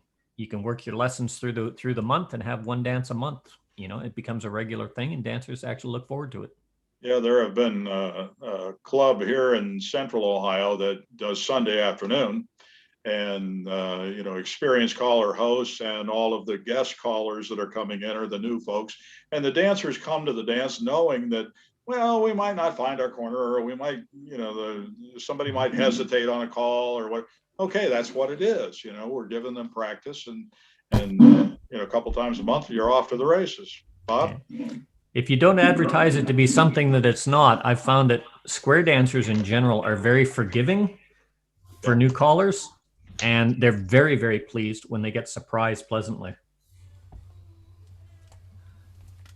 Yes, Dan? Sorry, I was just saying bye. I got to go. Oh, okay. Chris, did you have your hand up? I did. I was going to say a lot of the conversation always revolves around the existing set of dancers that we have and the existing clubs, and there's so many nights and we don't want to compete and whatever. But in terms of identifying who it is that you want to sell to, what you want, you can't grow the activity very much from a bunch of people that are, you say, for example, much older and kind of on their way out the door. You got to look to new people, and you might look in a different age range than most of the clubs are, at least around where I am, which is older. If you look toward younger people, and you can get more specific in terms of figuring out, again, what day of the week is going to be a good day for that kind of person. What do they do, and how much time do they have? Do they have kids or whatever? Is it going to be a weekend, or maybe that's not the good night? Maybe Tuesday is the good night. But the thing is, figure out who you would like to attract, set the thing up to attract those people. It might be a very different set of people than the ones that you're used to. If maybe you can leverage a little bit of the existing crowd, but especially with the starting of SSD, and especially if you're going to try to attract young people, because as we said a few times, if you get your 18-year-old or your 25-year-old or whoever, and they poke their head in the door, and they're going to look around and go, I don't want to dance with grandma. I'm here to meet chicks, right? Or hot guys or whatever. And so you have to be sensitive to that. And to some degree, you might want to keep those. You might want to run your thing on the same night as some other club, because you don't want those guys coming to your club. Right. So those are all things to think about. Sometimes having angels is the worst thing if you're trying to bring in new people and target a different group. It doesn't help you to have the angel that's 70 years old trying to help the 30-year-old. They kind of look at each other, Absolutely. But you're right, Mickey. When they walk in the door, if they hear you using Funky Town, for instance, as a hash record, and you can get the karaoke version or whatever, if you don't like the vocals on it, it's going to be a whole different feel than when they come in and hear you just using some old fiddle tune, Yeah. Mickey, you had a question. Yeah, I've got a couple of things I've noted here, and I've worked out a line for square dancing to sell it, kind of, and that's what I do over here, which is learn somewhere and be home everywhere. And I think this is a very strong selling point. And when I started square dancing in the 80s, that was the selling point, because especially with the traveling, with the work, or with holidays and the world getting so small, wherever you went, there was square dancing, you were with the people who were local. And that was a real big selling point. It was all a big family. And if we have too many entry levels or don't have a fixed entry level, which works worldwide, I think we're destructing this biggest selling point besides the health and I call it body-brain balance or workout and the socializing, which are selling points as well. But if we can sell it now, COVID broke that a little bit, but I think we're getting back to people are so mobile around the world with their jobs, with visiting, and even the attraction of going somewhere else as a square dancer or as a caller. We should have a entry program, and I don't care what it is named. If basic is a bad word, and then rename it, and whatever calls are in there, I don't care. Keep them simple. But I think we should not have a basic and a SSD and maybe something else and community dance program, whatever. We should try to get a way to work one basic modular system to work worldwide, because I think would be a big selling point from a marketing reason. It's just as simple like playing soccer. You need a ball, you got the rules, and wherever you go, you can play. And that's why it's so successful. And I think this is why square dancing, before it got with the rush through the levels or getting too complicated and bringing the chess playing moves down to the entry level, was so successful in the 70s and 80s, and then decreased because it got too complicated.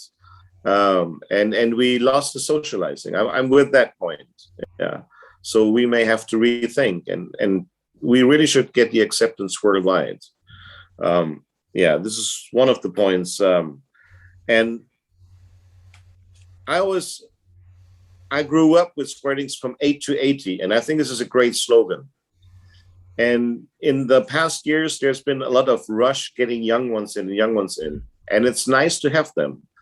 But for the backbone of the activity and taking a look at life plans, as you mentioned before, I think the mid 40s to mid 50s should be the group to stabilize the activity. Anything else is just nice to have. But taking a look at 18 or 25 years, they're getting in their job, they're getting education, they're getting their partners, they're trying to build houses, maybe they're getting divorced, they're getting the kids, they have to get another job, they're losing their jobs. I think at least over here in Europe is, and probably in the States, it's almost the same around the world. With the mid 40s and the mid 50s, you're probably settling out of the roughest things. The kids maybe are out of the house, out of school, you can leave them at home, you don't need a babysitter. Your job is pretty much settled, you're on your way, house is probably paid off or whatever, or it's on the way, and you are with your partner. You have the mind free and the time to say, let's start something together now. We got time for us. So and this is a group, if they like it and you can get them, who will be there for the next 20, 25, 30 years. Now, if you have a 20-year-old in there and he has his education and he's there for the university and he's a part of the family and enjoys it, he may come back later, because when he gets in his job, he may not have the time. If he gets the family started and gets kids and whatever, he may not have time to join the activity or to support the club. So these are just my thoughts, and maybe you want to add something to that. I'd like to add, Mickey, it's a valid point, because when you're 40 and 50, your mind still thinks you're 20, but your brain thinks, or your body thinks you're an idiot. So it's a good age to target. The demographics, the profiles of what people are like in the different age brackets are going to vary. If you were to ask me, I'd say that prior to 50, right up onto 50, and maybe even 52 or 3, a lot of parents are, assuming they have kids, they're totally consumed nowadays with still running the kids around. If they have three or 4 kids, they're going to be completely inundated every day of the week just getting the kids to all their different activities, and they have like no time for themselves. After that, things start to free up a little bit. And on the other hand, down in the some of the 20-year-olds, they're very busy with school and starting careers maybe, but they also are looking for something to do. They're still actively trying to go out and entertain themselves. And so you're competing with, bars and all kinds of other activities, hiking, who knows what. So, I mean, it all just sort of depends, but you should definitely come up with some kind of a theory, some kind of picture in your head of what is that person like that I'm thinking of, and, try to work from examples of, people as much as you can, and target that no matter where it is. Spent a lot of time in radio, and what we used to do is put a male and female on the wall in front of us, whatever that picture was. And then we would put notes next to it. They like this, they do that, they go here. And that's the person that we were talking to when we're talking in the mic. Yeah. A couple of people have asked about where to get your book from. I've just posted a link to Amazon. Do you sell it at other places other than Amazon, Eddie? Amazon and Kindle. Amazon and Kindle. That link will take you to either one of them. Yes. But Amazon, if you want the hard copy, Kindle has not every one of my books. I got other books out there, but not every one of my books is just electronic. Yeah. Most of all of them you can get in print, through Amazon. Yeah. And you can, if you're looking for it, you can just Google, so you want to be a caller, Eddie Powell, and it'll come up with a number of different hits, or any of the other books, or just Eddie Powell author and Square Dance, and it'll come up with them as well. And there's another Eddie Powell that back in like the 1930s wrote some songs, and I get paid his royalties every once in a while from BMI, that sang songs in Italy or somewhere. So it's not that one. Do you return them? Yeah, of course, but I'm also a songwriter. See, so it's funny to me that every once in a while it confuses. I think there was an actor too. Yeah. But I just looked at Amazon. The book sells in Germany for $57. Holy moly. Okay, write to me directly, because what happens on Amazon many times is somebody will go in and buy a copy and then turn around and flip it. They're trying to make the spread. So write to me directly. We'll make it work. Yeah. I think the Kindle electronic version for a download on tablets is more expensive than the book, but it is available in both hard copy and paperback. Is your new one available in hard copy and paperback, or just hard copy still? I believe I got it done in Kindle. If not, it will be in a few days. I also mentioned that I run a group on Facebook called Positive People Project. And if you just want to get hit with, like little cute sayings, positive kind of things that sometimes, especially in this past year or so, people just needed something away from the negative. That's what I post on there. So you're all welcome to join that stuff too. Yeah. I just looked at it. It is available in Kindle. The second book, The Rest of the Story, it's showing it as Kindle and I think paperback. Said. Yeah, and you can.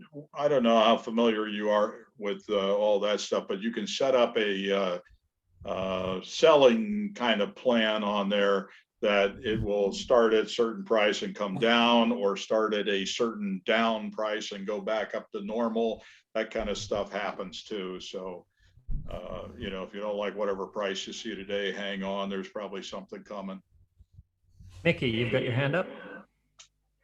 No, Oh, your I'm hand's fine. still, Oh, your hand's still raised, sorry. I need to put that back down. There we go. Did anybody get anything out of this? I know I Yes, did. it was very interesting, Was it helpful? very good. Really appreciate it. And how many new callers do we still have here? We've got Yolanda, or relatively new, or still consider themselves new. Paul, Yolanda, Julian, Michael. Yeah, Michael, we still have to work on your English. New does not mean old. Sorry, I should rephrase that. New does not mean experienced.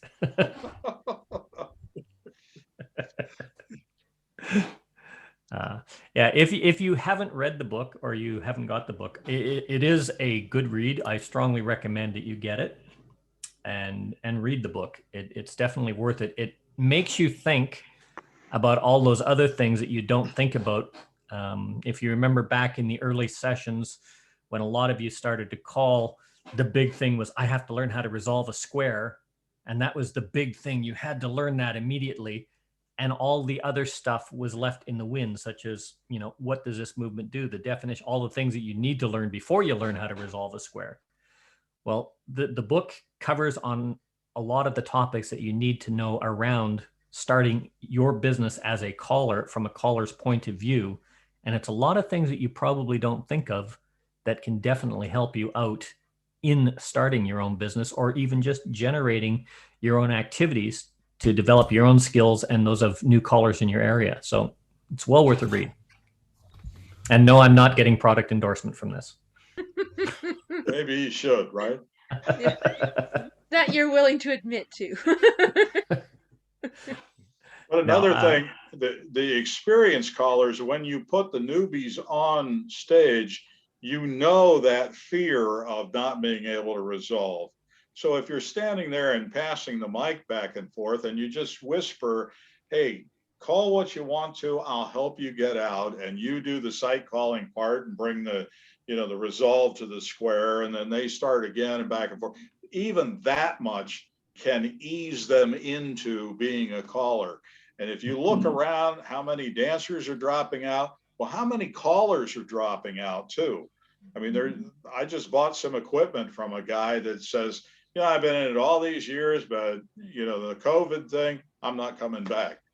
Okay. They're dropping over here. They're dropping like flies. Let's put it that way. Yeah. And there are still a lot of callers out there that do this kind of stuff for absolutely no money, no credit. I see Barry's with us. Barry publishes the note service Behind the Mic. There's no charge for that, and it's it started off as a localized interstate note service that was available. It's now an international note service, and it's now only tripled the price, which is still $0 to subscribe to it, and it's which a I great would like resource. to endorse also. I get that. Thank you, Barry, and very much enjoy it. Yes. Thank you. Yeah. So there are a lot of resources out there to use. Yeah, back in again earlier days, I was one of a team that wrote a note service, and I know how much work that is. Yeah. I remember though, back in the days, we used to do 10 pages, and that was a chore just to get out 10 pages a month. Now I'm doing 50 pages. And I think, it's still fun. It's still fun though. Well, when I published cues and tips for Central Ohio, there were 68 clubs listed in our area. Today, there's 13 on the listing, and 8 are round dance only clubs. Yeah. So the work went, way down, but man, that was a job just to keep up with a monthly magazine. Yep. How many pages, Yeah, but back then we had new calls coming out, so there was something new to write about. And you had to type it and print it. Yeah. What are we at now, Barry? What, about 75 to 80 pages an issue? No, with the ads that we put at the end for callers, about 65. Yeah. So that's pretty much every month, and you also do a quarterly magazine for dancers. Yeah. As well as that calling and critiquing and teaching and everything else. But at the moment, I don't have to worry about calling very much, seeing as we're in lockdown again. Yeah. So it's okay. I'm home again. Yeah, well, lockdown in Wollongong was actually good for Barry because he got to reintroduce himself to the person he's been married to for the last 40 years. So, how many of you have in your areas have square dancing advertised as being available Anybody? Well, I Because have we, 8 dances for this month, for July. all right, because we, So it's over a wide area, you know, it covers a couple hundred miles. I'm over here in the Philadelphia area with the Delaware Valley uh, or Delco Federation, and there's no advertising put out. And I have a shirt. I wear shirts. It was on the collar, and I put on. It says on the back, "Square dancing, great for your life and your mind. Good exercise." And when I'm walking around, people come over and say, "Where can I square dance at?" I hand them a card, and you don't hear anything back again. Like, you know, because they don't know what it is. When I was, I guess, it's been over 35 years ago, I was a building contractor, and I had a customer and said, she says, "I'm going out. I'll see you later." I said, "Where you go?" She says, "I'm going to a square dance class." Or that's great. This following week, she says, "Oh, I'm going out." I said, "Where are you going?" Back to the square dance. I said, "Where's it at?" She told me because I had square dancing in high school, and I loved it. There was no advertising around anywhere to go. So I went over to the club, signed up, back out into the class, got the calls all relearned again and all, and went back into dancing. And the next thing I know, one of the callers says, "I want you at my caller school." And that's where I went, and I became a caller. Wow. It's like, it's just something automatic, but there's you no bring- way of advertising to. You bring up another good point that we don't talk to the Chamber of Commerce and all these kind of entities that are out there to connect people. Why not? Yeah. Yeah, it's like, it's crazy. one of the reasons for decline is we advertise internally. Most square dancers know where the square dances are, where the clubs are, or where to go if they're looking on the internet. Where's the dance, that kind of stuff. But externally, none of those are geared to a new dancer. That's just say, well, hey, is there something going on that I want to get in? There are a few. I shouldn't say none. There are a few people that do advertise new dances and put it out in their community. But generally, square dancers and square dance clubs are the absolute worst for growing their own businesses. I just got contacted on Facebook by a woman in Tulsa, Oklahoma. I'm in Central Ohio, so we're, miles apart. But I said, hang on, and I connected her with Bill Powell, which is a friend of mine down in Oklahoma. And he's like, yeah, we just finished up the class. Give me your name and stuff, and you're in the next class. Mm-hmm. Boom. Yeah. And don't be afraid to refer people. John, you keep holding up your card there.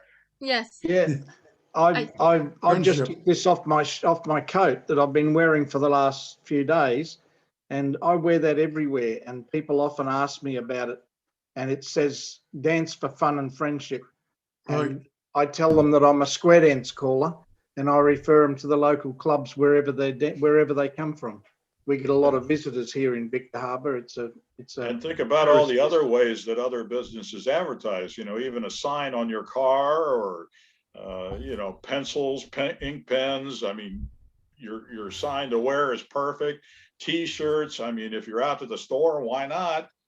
And especially if it's got an email or a phone number on there that they can just kind of scribble down from the next aisle. But it may get a conversation started, and you then are tagged with the responsibility to get their name and some kind of contact, phone number, email, whatever, that you can talk to them again and again and again. Hey, how you doing? Just want to remind you, the class is going to start in 3 weeks, in 2 weeks, in a week. And now you've talked to them 3 times and started making friends and getting their life, Yeah. Again, And I do want to reiterate, it's that redundant conversation, that repetitiveness that is actually going to draw them. Not repeated sales, just that repeated contact, just keeping it fresh in their mind. Right.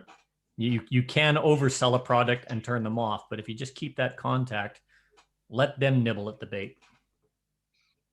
Well, I built a couple of houses up in the Pocono area, And I rented one out and I lived in the other one.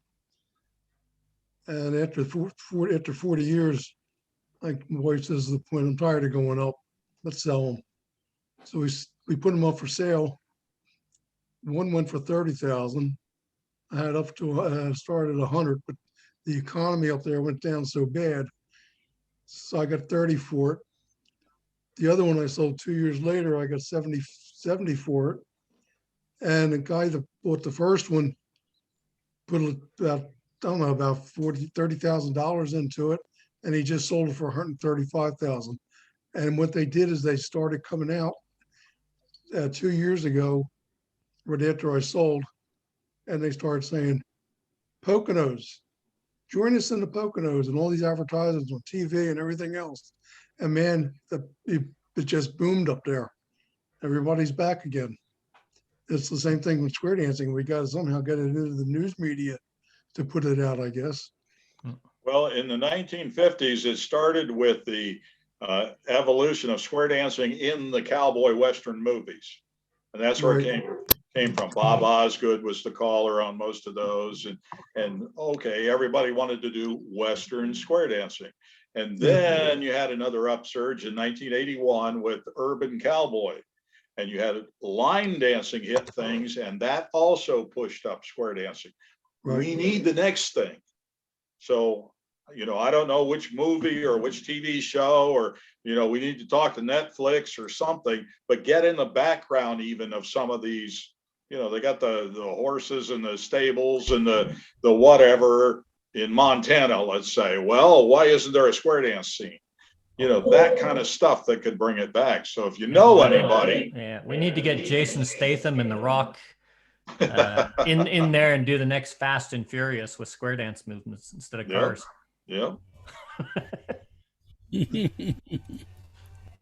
We'll cut out the excessive violence of the scenes and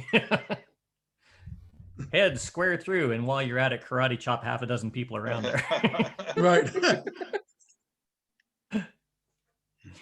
Well, ladies and gentlemen, we seem to be coming to a close on that. Eddie, I want to thank you very much for coming in. You're always welcome.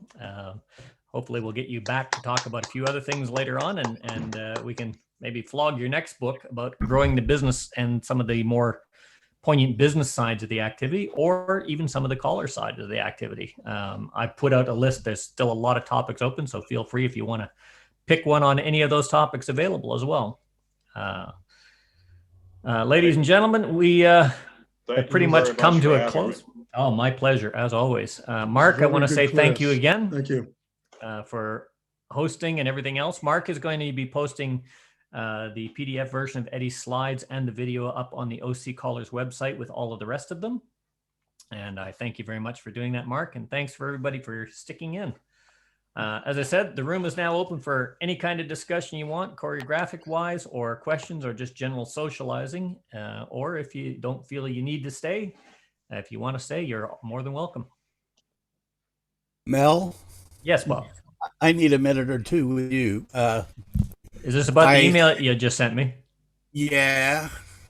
I haven't listened to it yet. It's a great piece of music, and no caller has been able to do it. All right. What it is you have to call it so that the promenade is only 8 beats. And then you can sing the last line. It's called Fishing in the Dark, people. And basically the promenade needs to only be, oh baby, get ready, and then head square through or go on to whatever it is you're going to do. You can't do the traditional thing. It doesn't fit because the line before it is 8 and 16 is 24. So it's, the line before it is 16. And if you try to sing the line before it, you can't, because you can only use half of it. And using half of it doesn't fit. So you're stuck with only being able to say promenade and baby get ready. And it's a great hook, and it makes a great dance. I've done it. And I've given if you want, they can't figure it out. But I know you could. what I'll do is, give me a second here.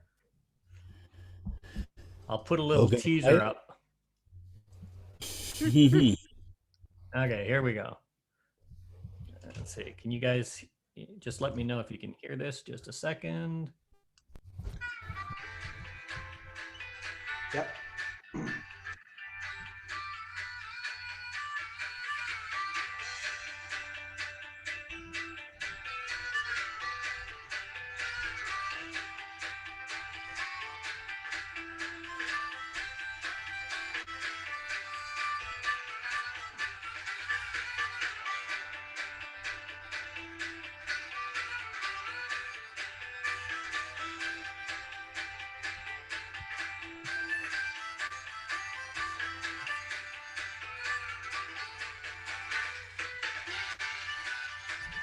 See what you mean.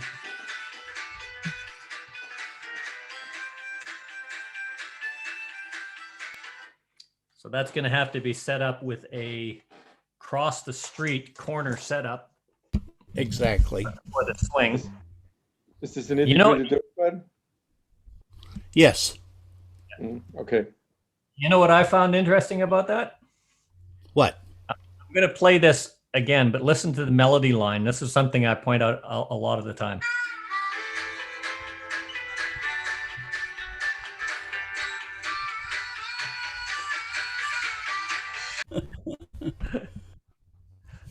Yeah, I'll definitely have a look at that. That's going to be interesting to write choreography for, because what you've got to look at is, instead of a 48 beat phrasing, you're looking at a 52 beat phrasing with an 8 beat promenade.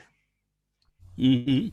And yeah, If you have an 8-beat promenade, it would be 56 beats. Yeah, 56 feet figure. 56. Key. Yeah, I always like to build in a fudge factor. Okay. Yeah, definitely. I'll have a look at that. So nobody's recorded that one, huh? That's why. Okay. All right, I'll have a look at it, see what I can do with it. I didn't know when I recorded it, and I'll be honest with everybody. I've sent it to the best, and they all said they couldn't do it. But I know it can be done because I did it at one Now, of my I also know that you just said that as a challenge, because Yes. I was going to say Mel likes a challenge. It's really true. And I'm making it. I've had it for years now. I think in I'll Australia, have I a don't know crack about at it and see overseas. what I can do. In Australia, I don't know about overseas. We call it dangling the carrot. Oh, okay. I got one request. Again, tonight I could not get it to record to come in. I kept trying and trying. If when I sign in, if you can just wait till I bring up the asking for the record, it'll work, because Mark did this 2 weeks ago, and we did that. I wanted to record, and he recorded, put me in, and it came right up. But for some reason, I get put in while I'm still signing in. This computer will not go into pick up that record. I don't know why. No. I don't know why. I didn't tick any buttons for recording today. Mark, did you do anything on that, or Do what? I missed what you were saying. John, when he was signing in, normally he asked, when some people sign in, they automatically go to record. Normally we wait until somebody asks to record for that particular reason, because sometimes it doesn't work until they actually put the request in, because their machine's still signing on. I guess John's is glitching again, or Yeah. we put the allow to record button a little before he was completely signed in. Yeah, Well- I didn't do John. I did Yolanda, and then Roz asked me. That was it. Okay. Okay. Well, then, if you sent, did you send me a request, John? Yeah, put it in 3 or 4 times. I went to Okay. the. I just put didn't in catch the- it in the chat. Then it's completely my fault. It comes up to Zoom. Because as I'm the watching host. the chat and running the slides. The best way, if Mark's in here, because Mark's my co-host, he watches the door and people looking for requests to record, send them to him, if I missed that, I missed it completely, and that would be my fault this week then. If you Okay, sent that it was to a me, couple- because I missed the request completely. I was about 5 minutes late signing in because I was tied up with a rental property next door. Like my wife said, "You got a class tonight." I says, "Yeah, I know." I got in, but I was late. I always Well, ask Mark. I have another method that doesn't take any room at all on my hard drive, zero. And I've got every session ever had by Mel. I just go to Orange County Callers and play the thing. And it works. I've gone through the chat. I never got a request from you. It's possible that you sent it to the wrong person, John. I just pushed it says on the bottom record. I just pushed it now. You see it up there now? It says, "Please ask the host to give permission to record." Yeah. And then I just leave it up there for a few minutes. And Okay. Push I'll that take it button off. again. All right, close, Okay. record. And it's saying, please ask the host. Please ask the host. Yeah. Okay. So you got to send me a message to ask me. Okay. All right. I never got it. Yeah, that says you've got to put in a request. So you can either ask myself or Mark. Because I know we had problems before. I know you wanted to record, and we knew always as soon as we saw you signing in, as soon as you were connected to audio, we'd hit allow to record. But we had to wait for your computer to catch up to your picture. Right.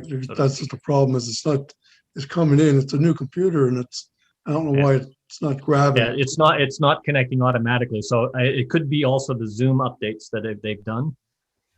So it stops people recording automatically. It allows the host to make that decision if you're going to allow recording, because not everything is allowed to be recorded. Yeah. So but by all means, send a request to Mark or myself, and we'll take the button. And if we don't respond right away, just jump in vocally and say, "Hey guys, can I record, please?" Okay. Usually yes.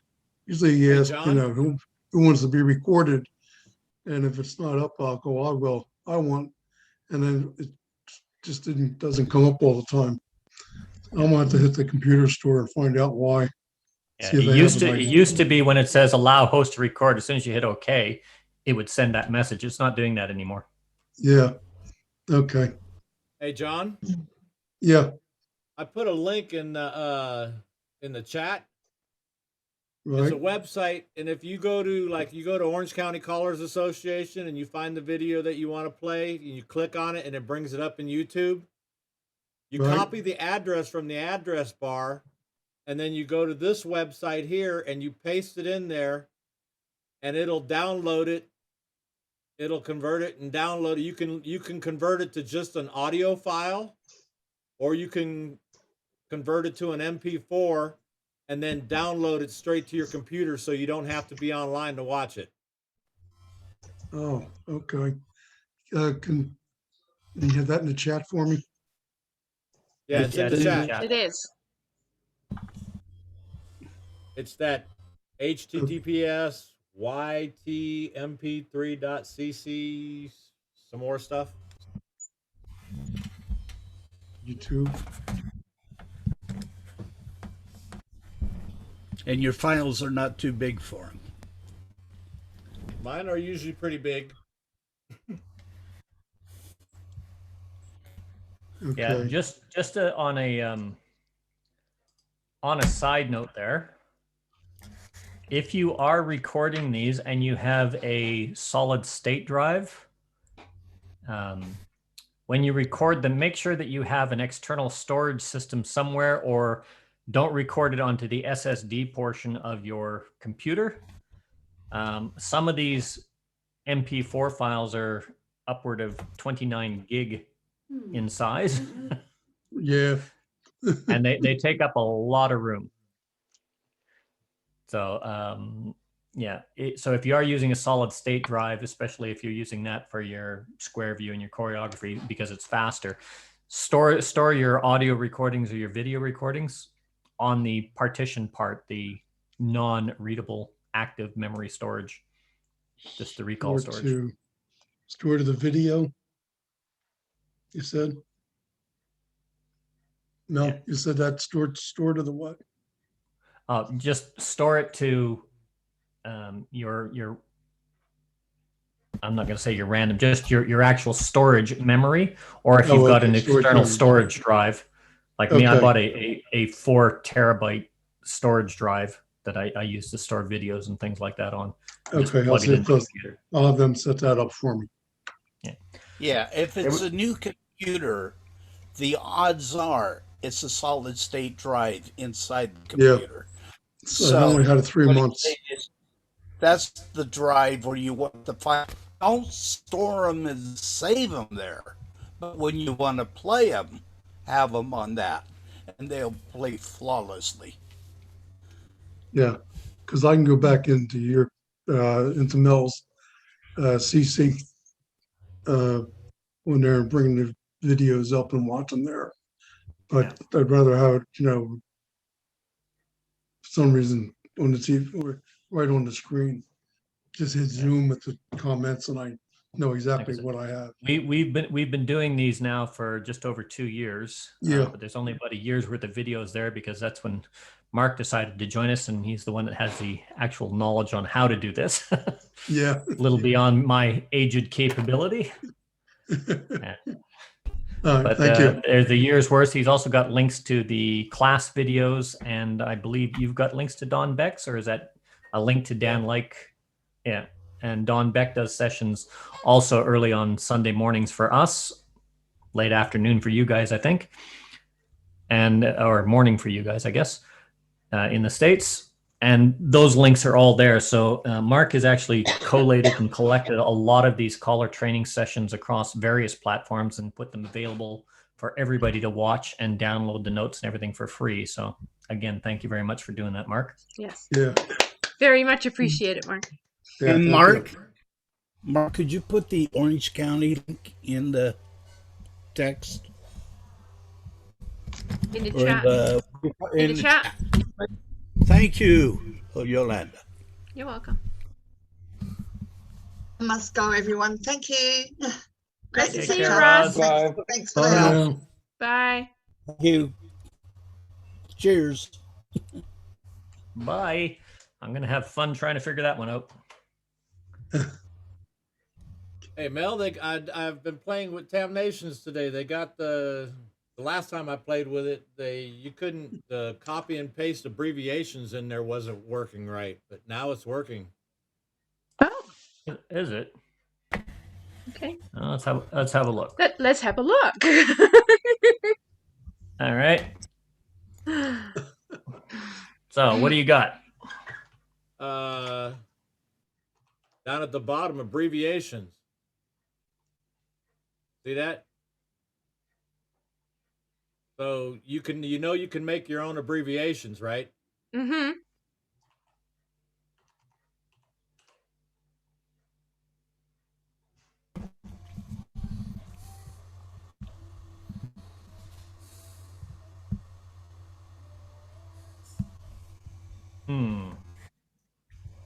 Let's slide through. That's their default is not very big. Hold on a second. Well, I don't know how to. Yeah, I added some of my own abbreviations, but before every time you started it up again, it would be gone. So if they've changed it so it stays, that'd be nice. Yeah, I've closed it 3 or 4 times and reopened it, and my abbreviations are still there now. Oh, that'd be nice. I always find it easy to abbreviate this way. I think they used to call that longhand. It's a lot faster for me to type it out than to look over it and look up a whole bunch of acronyms, because all of these things, if I look at the SQT, that would be a square through, but there's so many different, like ST would be star through, but ST is swing through, depends on who sets it up. So everybody sets up their individual abbreviations, which is great. I prefer to type it out longhand because I like to see it when I'm doing it. I don't get why it's called longhand. It's regular hand. True. But I suppose it's along the same line as horseback riding. I mean, where else are you supposed to sit? Bicycle? Oh. Mark You can't is say that posting about a his, list bicycle. of abbreviations in the chat. You It can't say only that let about me a go up bicycle. to, it only Troy. let me put in up to fold. I think there's a limit on how many lines or how many characters you can put in a chat. Oh, okay. Yeah, so spiel. what you do when you want to put your own in, like I've got this made in an Excel sheet, and I updated in the Excel sheet, then I copy the whole thing, and you go in here and you hit the clear, and then you hit the paste, and another window pops up, and you paste it in and say okay, and then boom, everything's there. Your abbreviation list is in there. Yeah, another thing that you can do is if you look down here, see where they've got a new line, semicolon, or comma. Mm-hmm. When you copy, so if I have a swing through in the top, slide through, Alamand left, Alamand left. Okay, and where's that? Okay, if I go to copy, let's just reset that. When I go to paste it, see how they're all joined instead of a line by line by line? Mm-hmm. They're commas. Oh, and you do that with semicolons, which is much better if you're doing choreography and you're pasting it into a Word document or something like that. It also works. Cancel. Let's say if you want to write choreography, you can do heads square through, oops, comma, swing through top.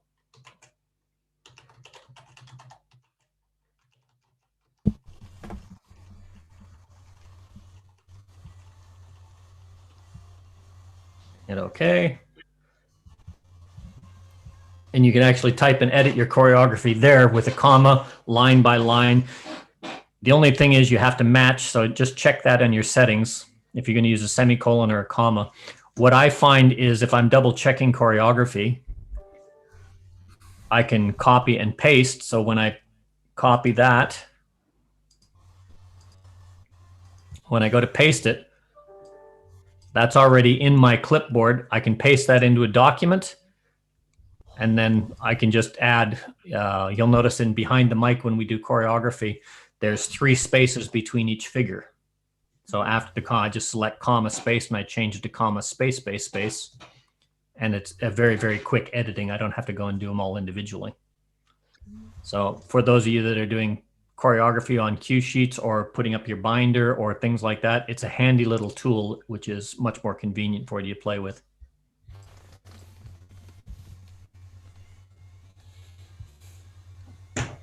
Guido, while you're there, I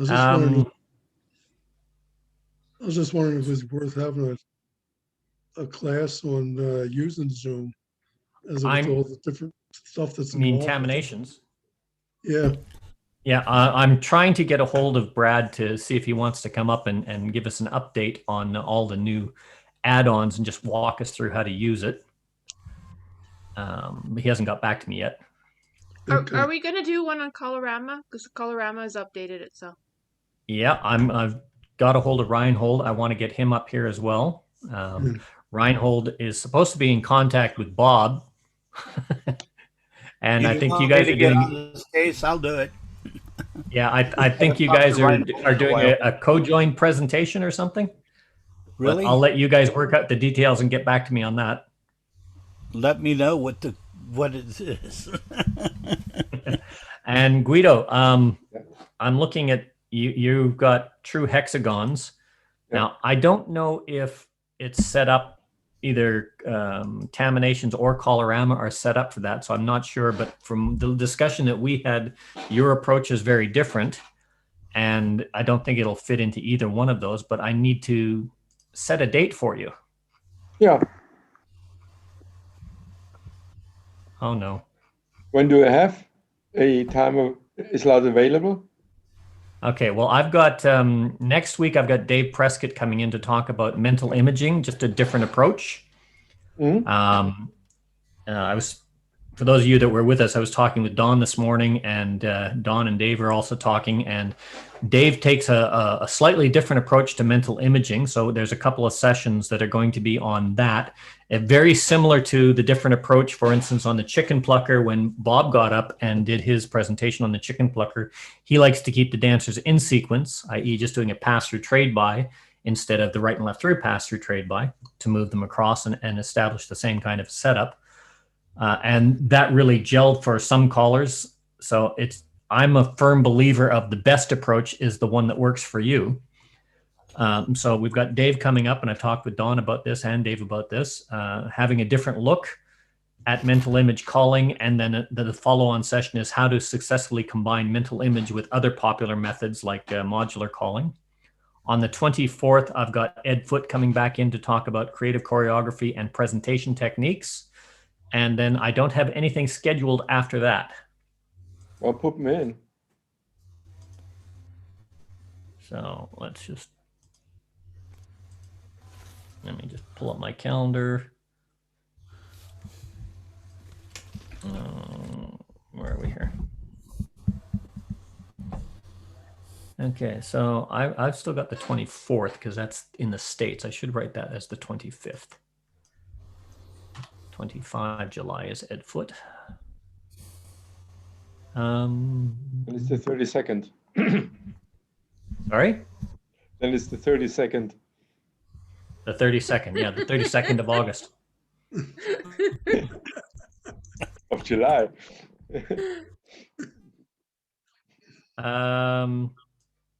So you're okay if I book you in for the 1st of August? Sure. And as usual, I will send you the presentation a couple of days before that. Yep. August. Studio, you said something about like riding a bicycle with a seat. We used to have a black guy around here years ago. He used to ride his bicycle. He sat on the handlebars. He had a TV set sitting on his seat, screwed onto it, and rode the bike backwards all over town. So there's all different ways. We had you're booked in for the 1st of August, Guido. Okay. We had that little joke where a young kid was riding his bicycle, and the first time he rode by, everything was okay. The second time he said, "Look, mommy, no feet," because he didn't have the feet on the pedals. The next time he rode by, "Look, mommy, no hands." And the next time he came, "Look, mommy, no teeth." True enough. Right on. So is there anything that anybody specifically wants to have a look at? Or look at some choreography? Hi, Hannah. I wasn't sure if you were taking notes or had fallen asleep on us there. Looks like Chris has fallen asleep on us, but it's getting late for him. I got a was foundation not question. But it is like 3:30 in the morning. Oh, 6:30 in the morning.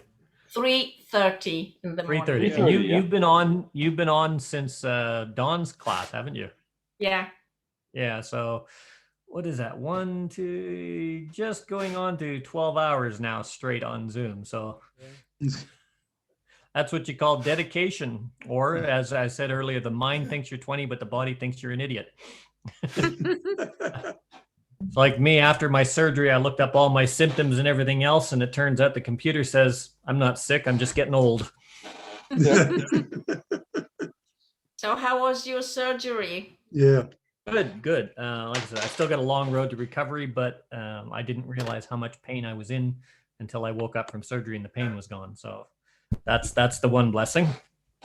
Yeah. And now it's just a long, patient road for recovery. What did they do? They had to take a part of my spine out that was digging into the spinal cord, and then remove the discs at the L4 and L5 and put something back in, reinflate that, and then undo the coronal nerve in the left knee. So it was all done at once. Well, can you still resolve? Sorry? Can you still resolve? Oh yeah. I was looking at it. It says the only disappointing part of the surgery was no matter how hard I tried, I couldn't get them to do any liposuction while they were at it.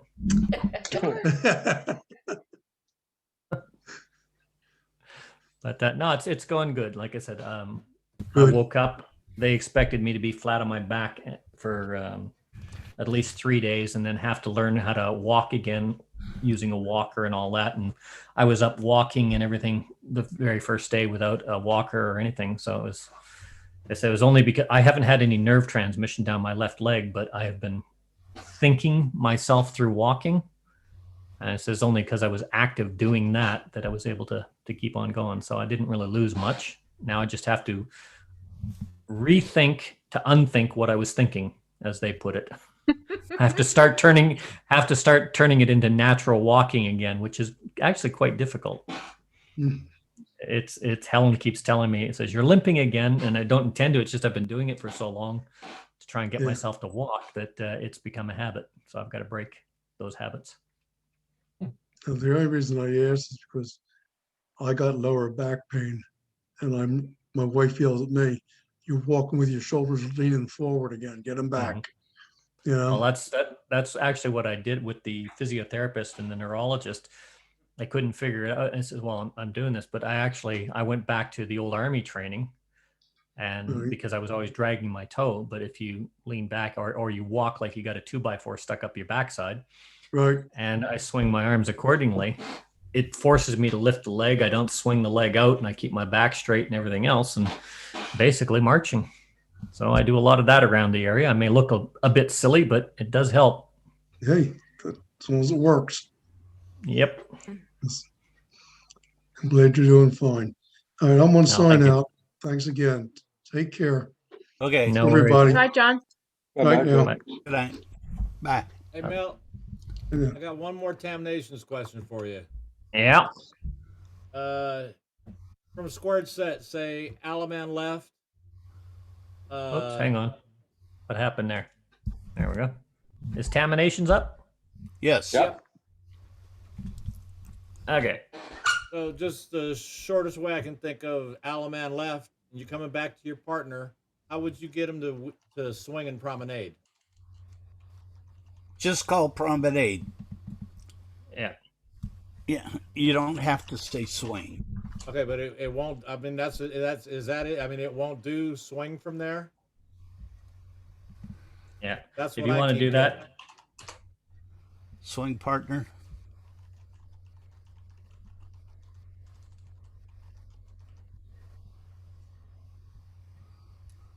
Yeah. Taminations is set up that a swing for some reason has to be from that kind of a thing with facing dancers has to be set up for a mini wave or into a box. It only has certain defaults. Coming out of an Alaman left where you're really in a circle doesn't work as a default except off of a Dixie Grand, for example, where you can say swing your corner and promenade. If you're doing that, you just have to add touch. That'll establish the mini wave. And remember, if you're looking at the bottom when you look at the beats, that you've got to take that 2 beats of your touch out of the equation. Okay, so it wasn't something I just wasn't figuring out. It just won't do it. No. Okay. No. Now, And those are the kind of questions when you come across something like that, you should get a hold of Brad, because it could be something that he hasn't thought of or nobody's asked him about, because he's rewriting the programs. Usually if there's a question that comes up and it's a quick fix, he'll have it done by the next day. And just say, if I do an Alaman left, come back to the partner, swing and promenade, how do I do that without touching to a mini wave first? And if he's able to fix it, he'll fix it. If he can't, he'll let you know what you need to do. Okay. It's actually an easy fix, and he can do it. Yeah. Now, I find that if I want to start mine off with heads promenade halfway, I end up having to use heads right and left through sometimes because it won't let me all the time. Okay. Are you typing halfway? Yeah. Or are you typing half? Probably halfway. So just do That's half. why. Okay.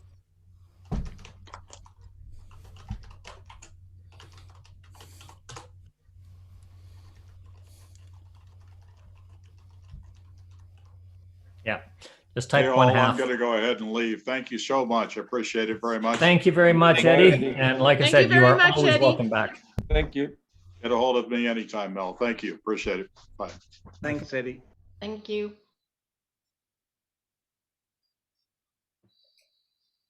Yeah. Well, That I'll put my explains mouse it. over here. Yeah. There's some, for instance, you cannot say, but you say half. Well, Okay. Okay. And it's a matter of figuring out which one is which.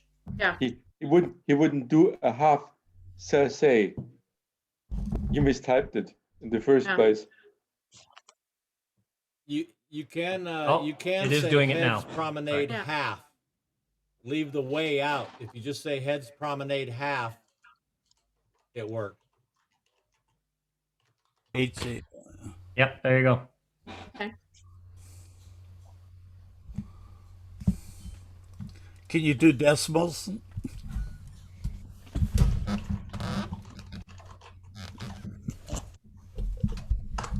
Apparently not.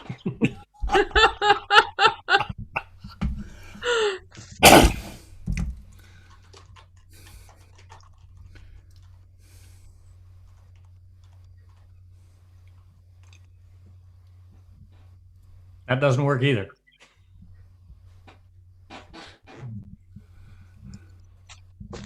Well, you must say who does it.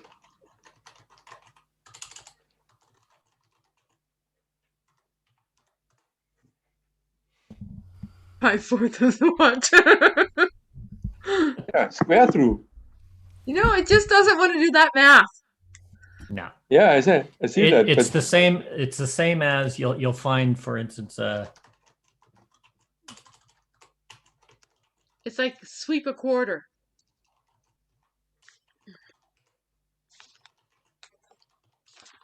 okay, so you can do a couple circulate.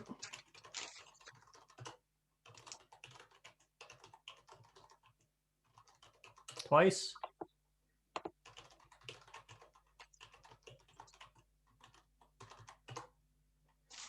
It doesn't do thrice, doesn't do three times, doesn't do three. None of your circulates will do that. So if you want to do circulate three times, you have to do 2 plus 1. There's And- little things like that.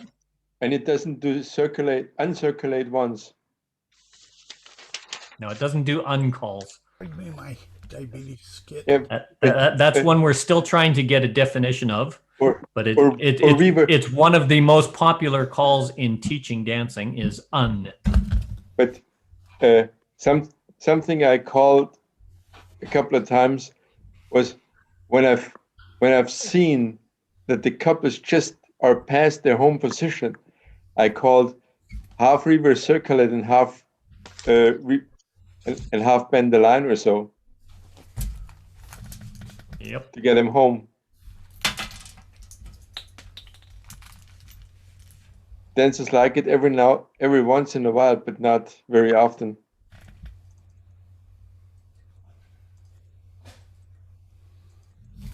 Yeah, that's a little more normalized.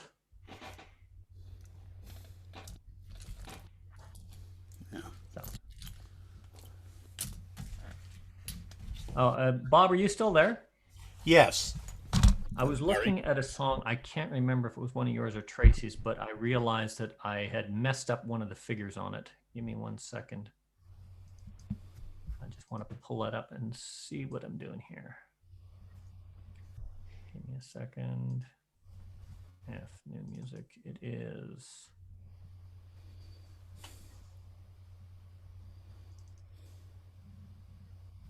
Was Born to Be Blue one of yours or one of Tracy's? One of Tracy's. Okay, yeah. I forgot in the cue sheet a Center Girls Trade. I had this as a figure.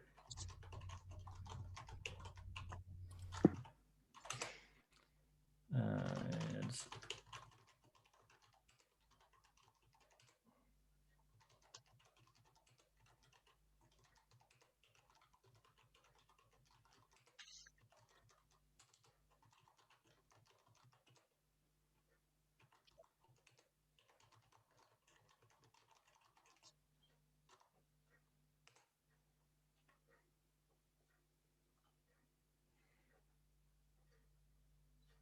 Okay, now that's working. Why is that working?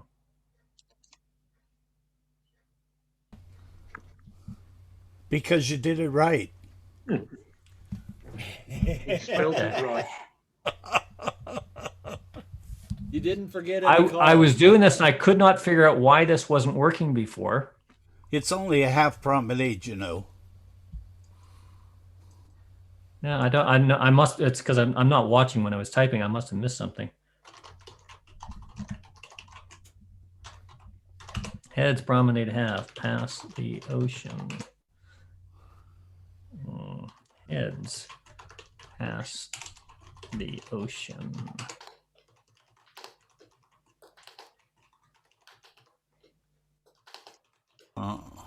Extend, swing through, boys run, couples, circulate.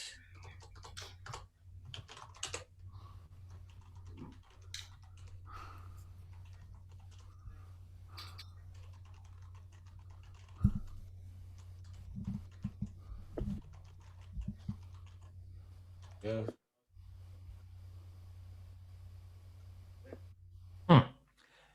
Obviously, it was a technical disconnect between the chair and the keyboard.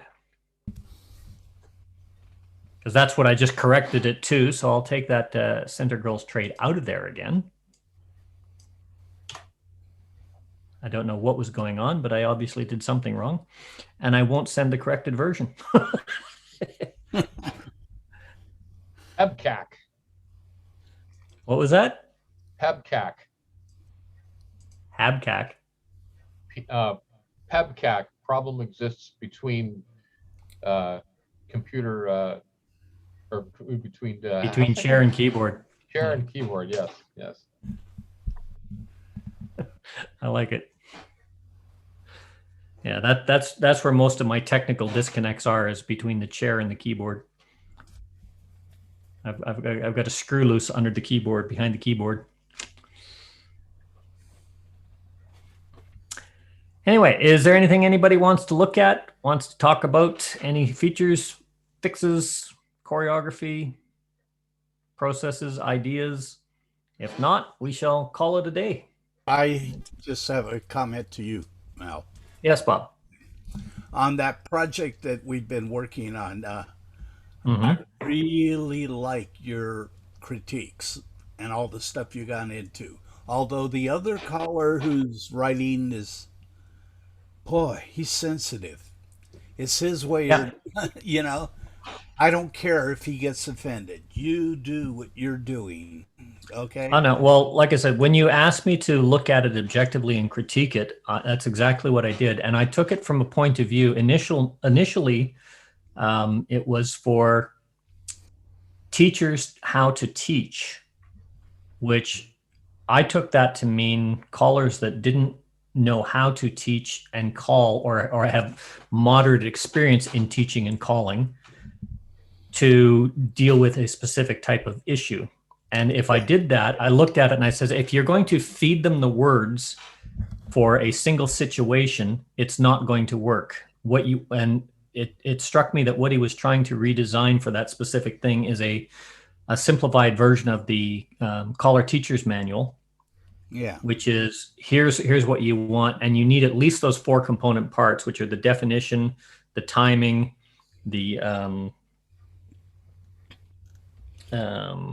formation, and then the actual dance action that's going to go. And the fifth part of that is notes for the caller to make this easier for the dancers, the things that the caller wants to say to the dancers.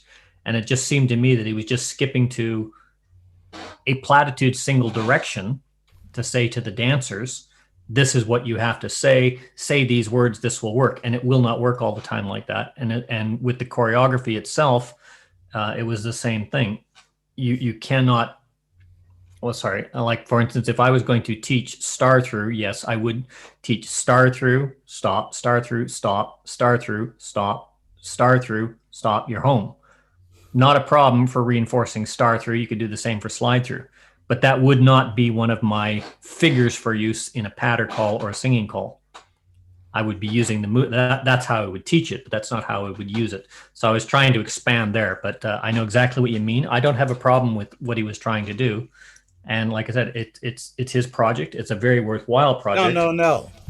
It's my project. Oh, it's your project. Okay. Well, it's a very worthwhile project.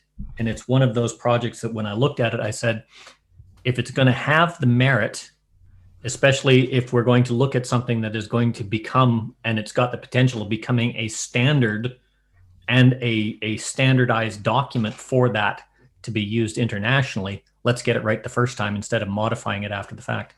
Yes. I agree. And I wanted you to know that I felt that way. Yeah. And I thought it was his project supporting what you were doing. No. Well, it's supporting, but he did it at my request. See, I can't write, and I'm just not organized enough. I'm too much ADHD, and I just don't think linearly. And so I needed somebody who could do that.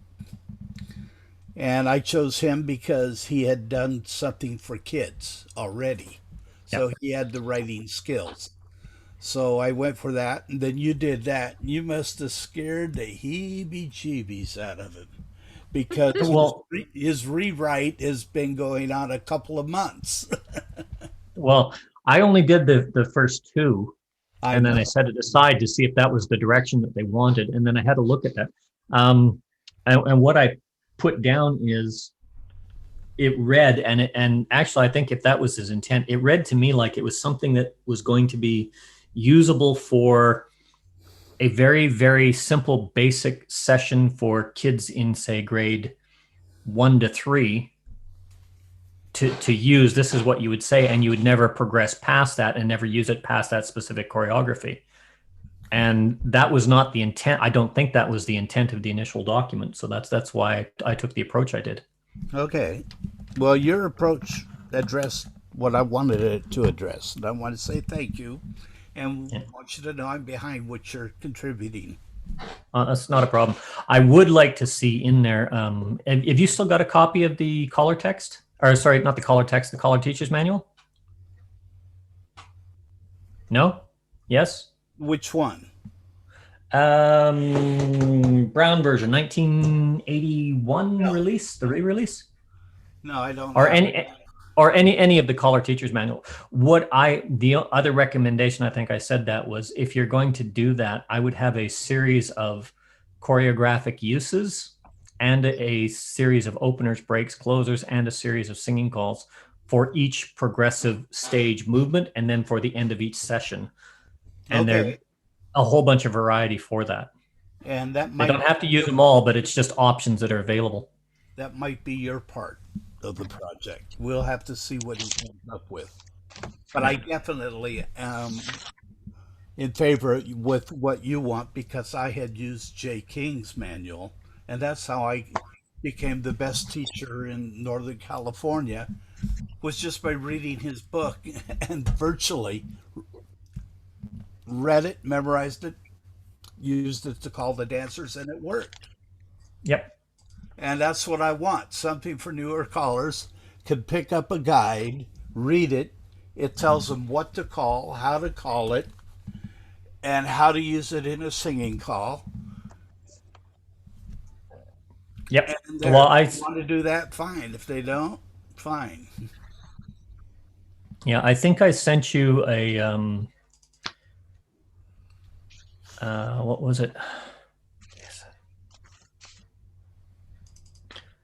I think, yeah, I said when you're doing those kinds of things for like SSD as an example, put together a collection. So like, for instance, a standard opener would be 4 ladies chain, roll away, circle left, 4 ladies, roll away, circle left, Alaman left, weave the ring, swing and promenade, and you've got all your filler and fluff in there. Yeah. And then I had a figure which was, it complements that with the Four Ladies chain. In those particular sessions, because that's your review that you're going in through your opener, you got, and then heads promenade halfway. That's from your first session. Down the middle, star through, which is session 2. Centers pass through, star through, pass through, wheel around. We're back in session 1. Lines forward and back, star through, pass through, Alaman left, come back and swing your corner. Now that is, oh, well, I don't know. We could probably put that up on Taminations if you wanted to see that. Okay. Where's the Does share anyone screen? see that? I don't think so. I do. Sorry, what was that? I said I do. Do what? Oh, Wants so to I was see it. saying nobody might. I don't know if Oh. anybody would want to see that. And I said I do.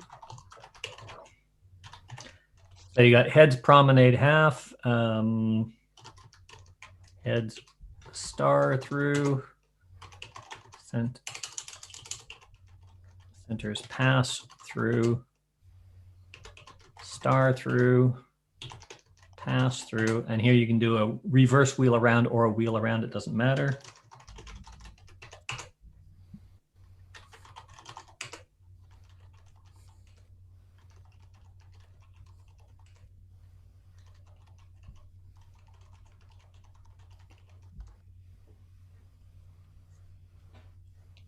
Okay, now I left the forward and back out of that after the wheel around. So give me a second here. Copy. Reset. Paste.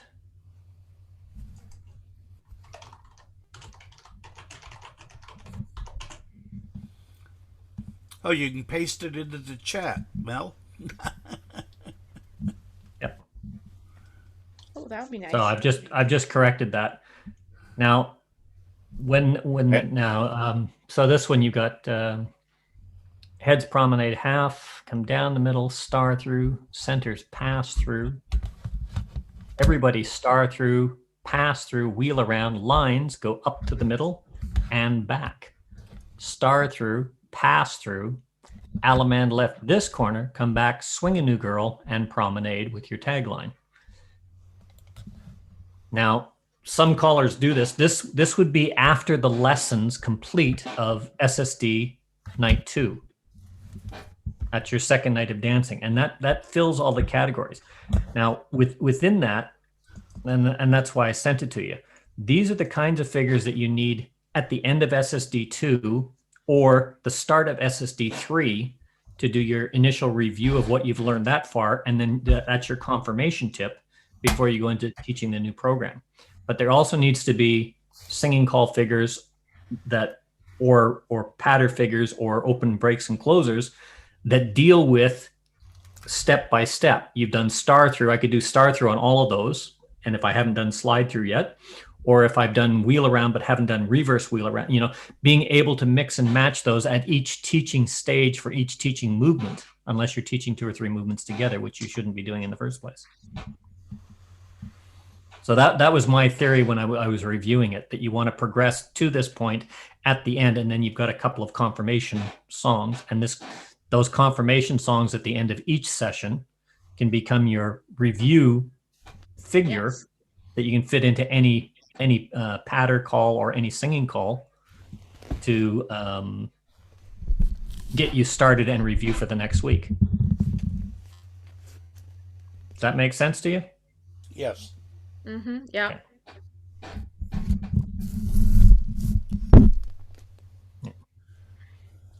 And what I've been finding is a lot of callers, like, don't get me wrong, SSD program, I think, is a great standalone program.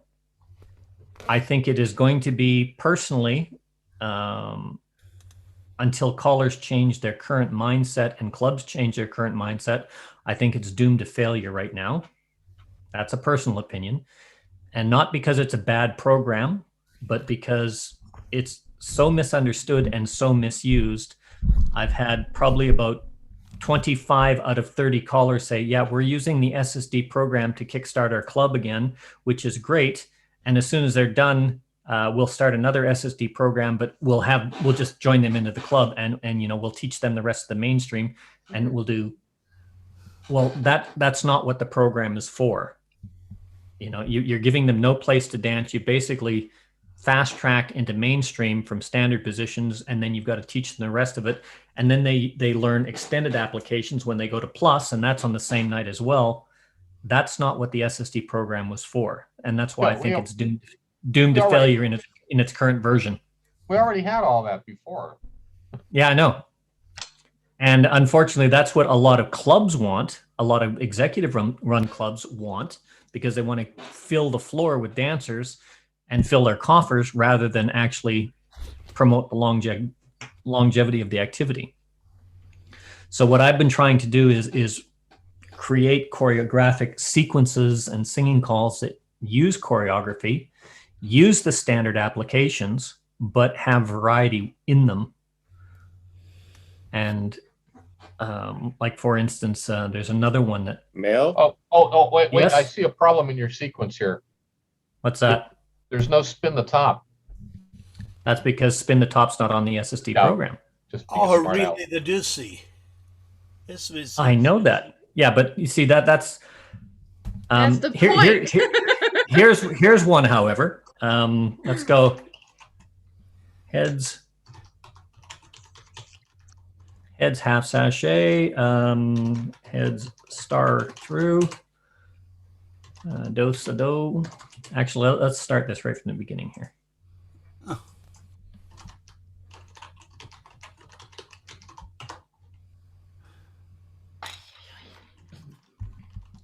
Star through, do sa do, swing through, boys run. Let's do a half tag.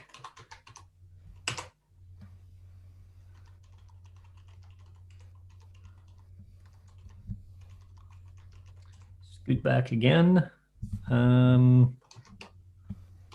Ends zoom, centers trade.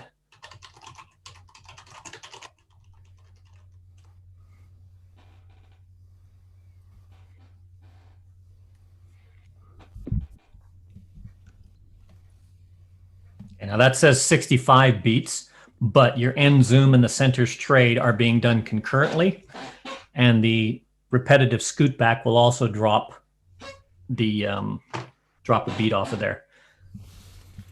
And the heads half sachet star through. So you're actually looking at about 62 beats of music to get through that figure, with lots of room for easy dancing. But and when zoom is going to be the trouble spot. Yep, and this is what I'm looking at, because when we look at a zoom in the SSD program, you've got leaders and you've got trailers. This really emphasizes the leaders and trailers. If you're doing just the end dancers, that's easy to workshop. That's easy to get the concept of zoom down. That's easy to get it, as opposed to doing head star through zoom, bad choreography, or Ferris wheel zoom, which is the standard from a double pass-through position. This is still standard application. This is not what you would do when you first teach it. This is what you would do as you're expanding the knowledge base, but still within standard applications. Having everybody zoom, or having the center zoom, for say from Ocean Waves, that's extended. It's also incredibly stupid to call because of the crowding. But this is also within the SSD program. And one of the conversations I had last night was with Dave. He said, one of the terms that keeps cropping up these days is SSD compliant. And I'm going, what in the heck? And he's doing the same thing. What in the heck does that even mean? That means nobody knows what SSD is actually supposed to be. Exactly.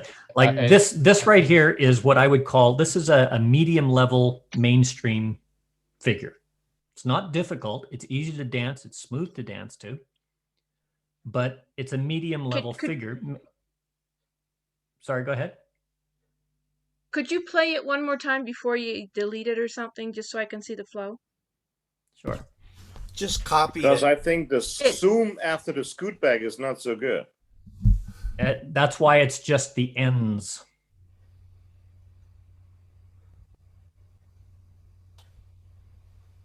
Because there's the scoot back. Now, when you look at that, they're coming forward. If your timing is correct, if you have just the end scoot back, these ones are coming out of a right-hand turn and walking straight ahead. These are coming out of a straight ahead turn and doing essentially a backtrack. And that actually flows but they will have beautifully. an anticipation, the number 2 girl, for example, to get in contact with the number 1 man. That's why that's where your timing, your command timing has to be right. And that's a caller capability as opposed to a dancer. If you do this in stop time, it will not work. If you do this calling with a flow, you got scoot back again, and the end zoom while the centers trade. Or you can call centers trade end zoom. Wherever you want to do that. I tell you what, this is a singing call figure, right? Yep.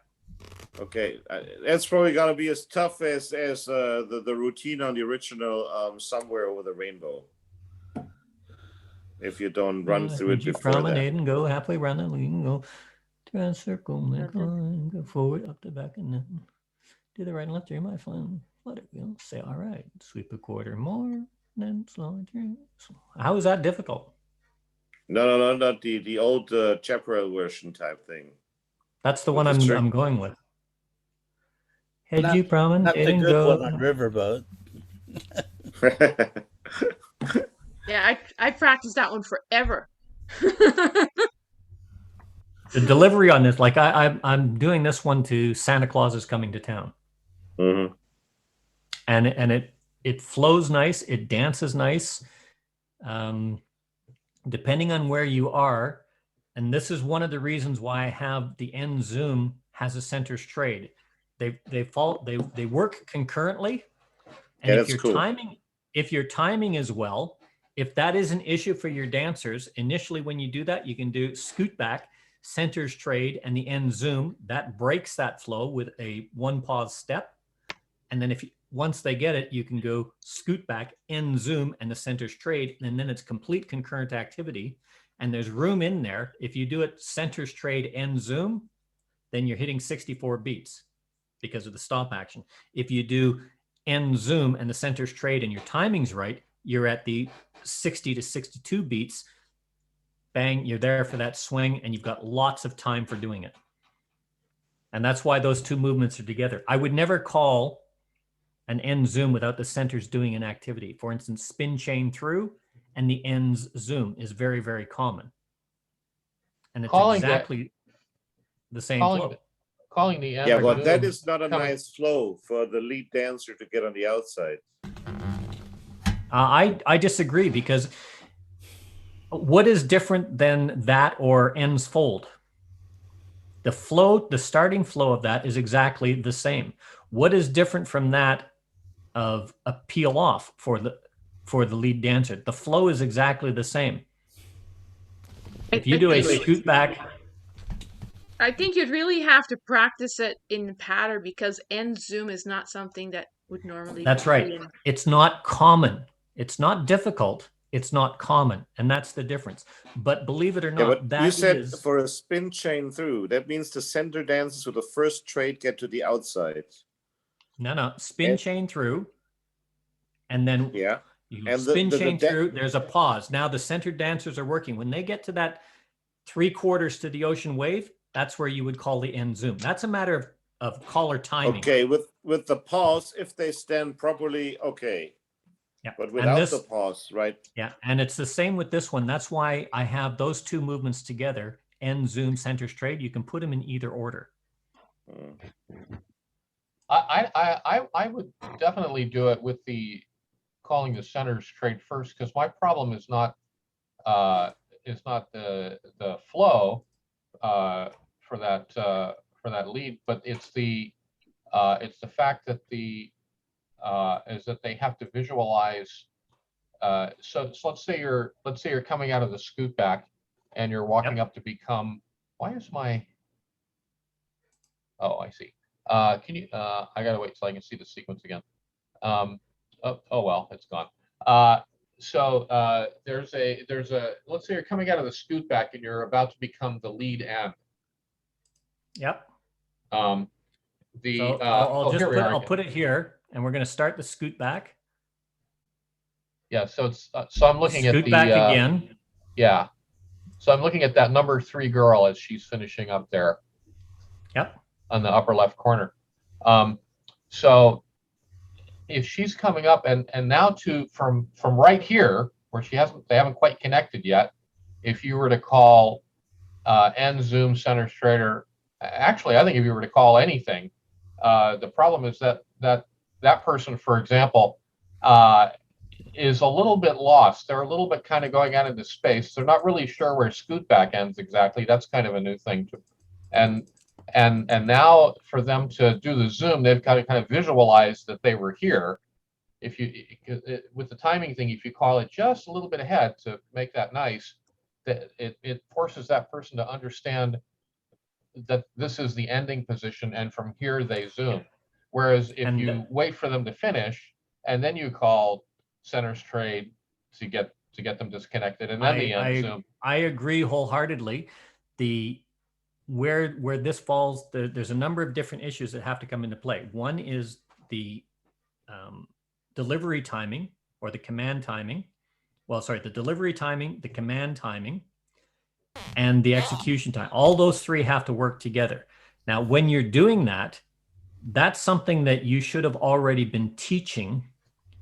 And that's where we have failed in a lot of cases, our dancers, because we're not teaching where movements begin, where movements end to go to the next one.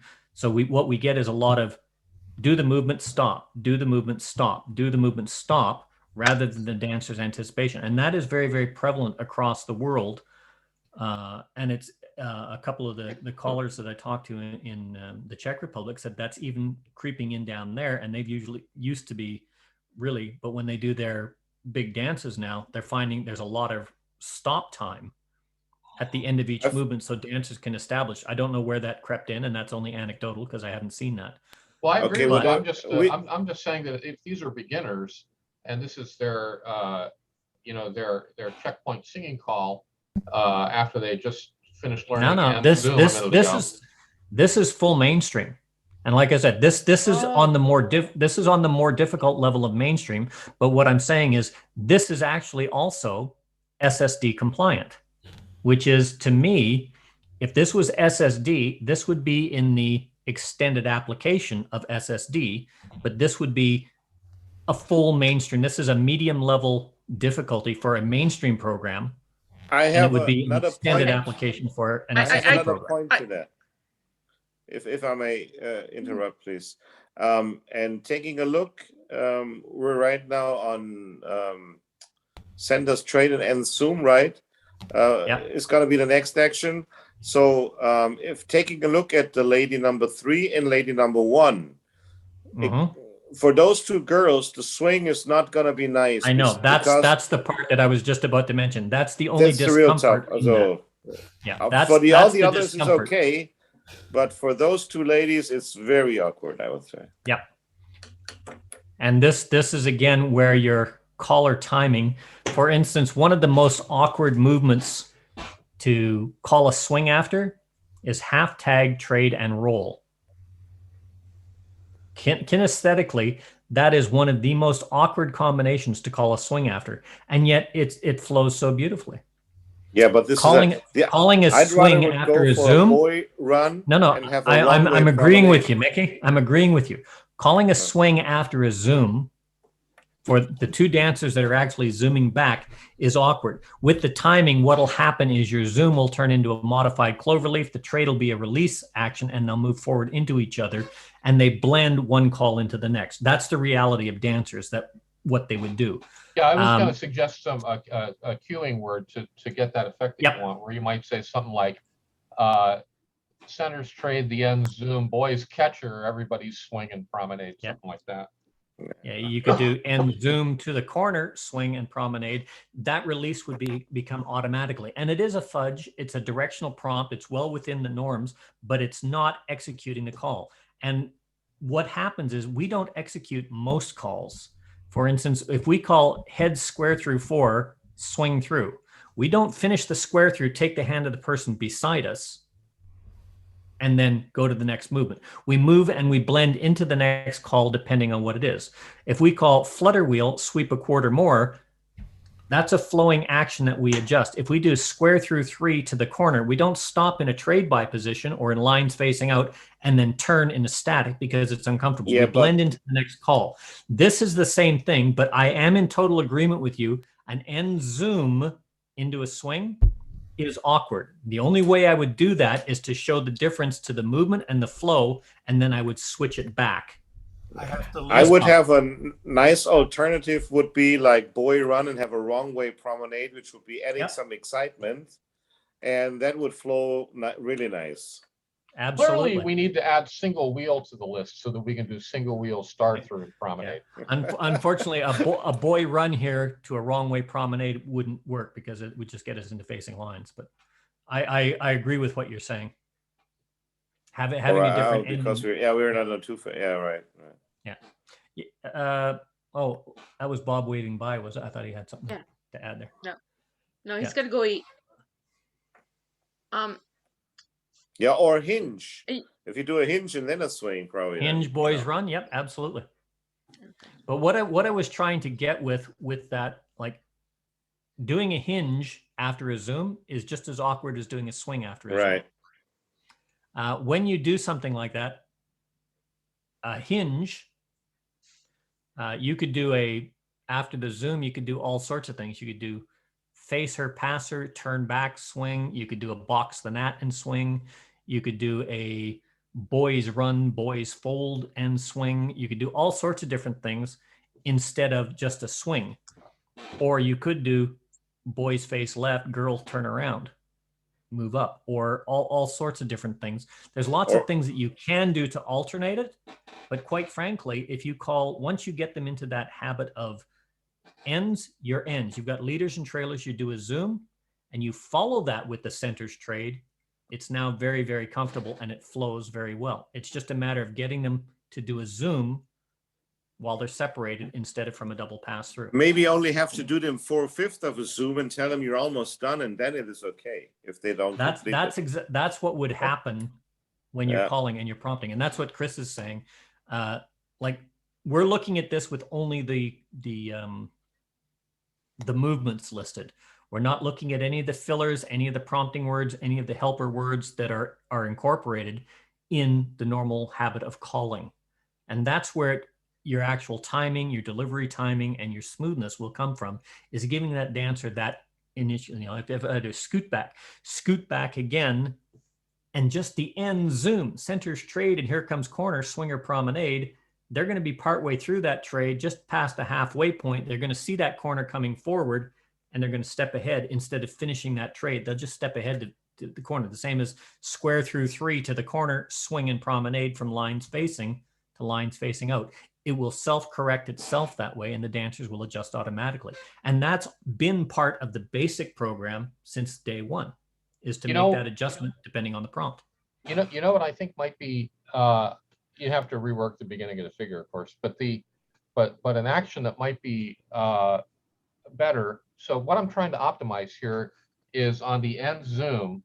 I'm thinking, okay, so they're doing zoom from an unusual position, and rather than so maybe they're just good enough at zoom so they can do the fudge at the end to make it nice. But operating on the idea that they want to do the end zoom very precisely, and they're going to try to come up and find their ending position nice. The ending position already is not super great for a swing because they're parallel to each other, and it'd be better if they were still facing each other a little more. But if you had the boys, I would disagree, Chris. I would disagree with that because, whoops, sorry. A swing from an ocean wave is very, very comfortable. If the dancers are dancing parallel to each other or shoulder to shoulder and they're in an ocean wave, they're either disconnected their arms, they got their hands down, which makes a swing awkward anyway. They're not in that W type of ocean wave formation in the first place. That's not a awkwardness problem. That's a dancer problem. And how often do we call swing through boys trade swing and promenade, or swing through to get into this swing and promenade? The thing is, no matter where their hands are, the boy's nose is ahead of the girl's shoulder blade, and so they have a boy's nose should not be ahead of a girl's shoulder blade in an ocean wave. They should be able to just turn and glance out of their corner of their eyes without moving their head and see the faces of everybody in their ocean wave. They should be able to see the person beside them. They should see everybody in front of them. Their hands are forward and in front of them, not here. Well, I'm not disagreeing with that, but anyway, what I was going to say is to get the fudgy part of the action that we were talking about before. We were sort of talking about having the boys not completely trade, and the girls not completely zoom, maybe. But if you just did boys trade twice, on the second trade, the girls already the ends. Excuse me, I'm saying boys and girls. I should be saying centers and ends. But the centers trade twice.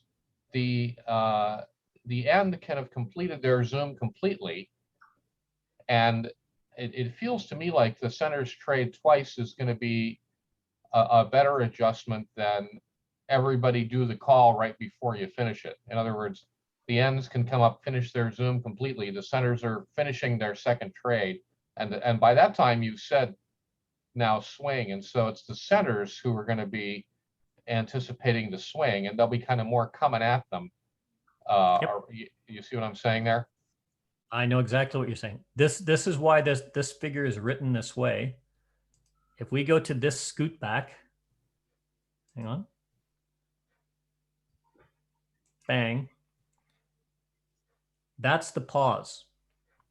That would be where you would put the pause. And that's just a one beat, or it's when you're there, just the ends. Just saying just the ends allows that one beat hesitation in the delivery that establishes that ocean wave, who's in the center, who's on the ends, without breaking the flow of movement. Just the ends zoom, 2, 3, centers trade, 2, swing.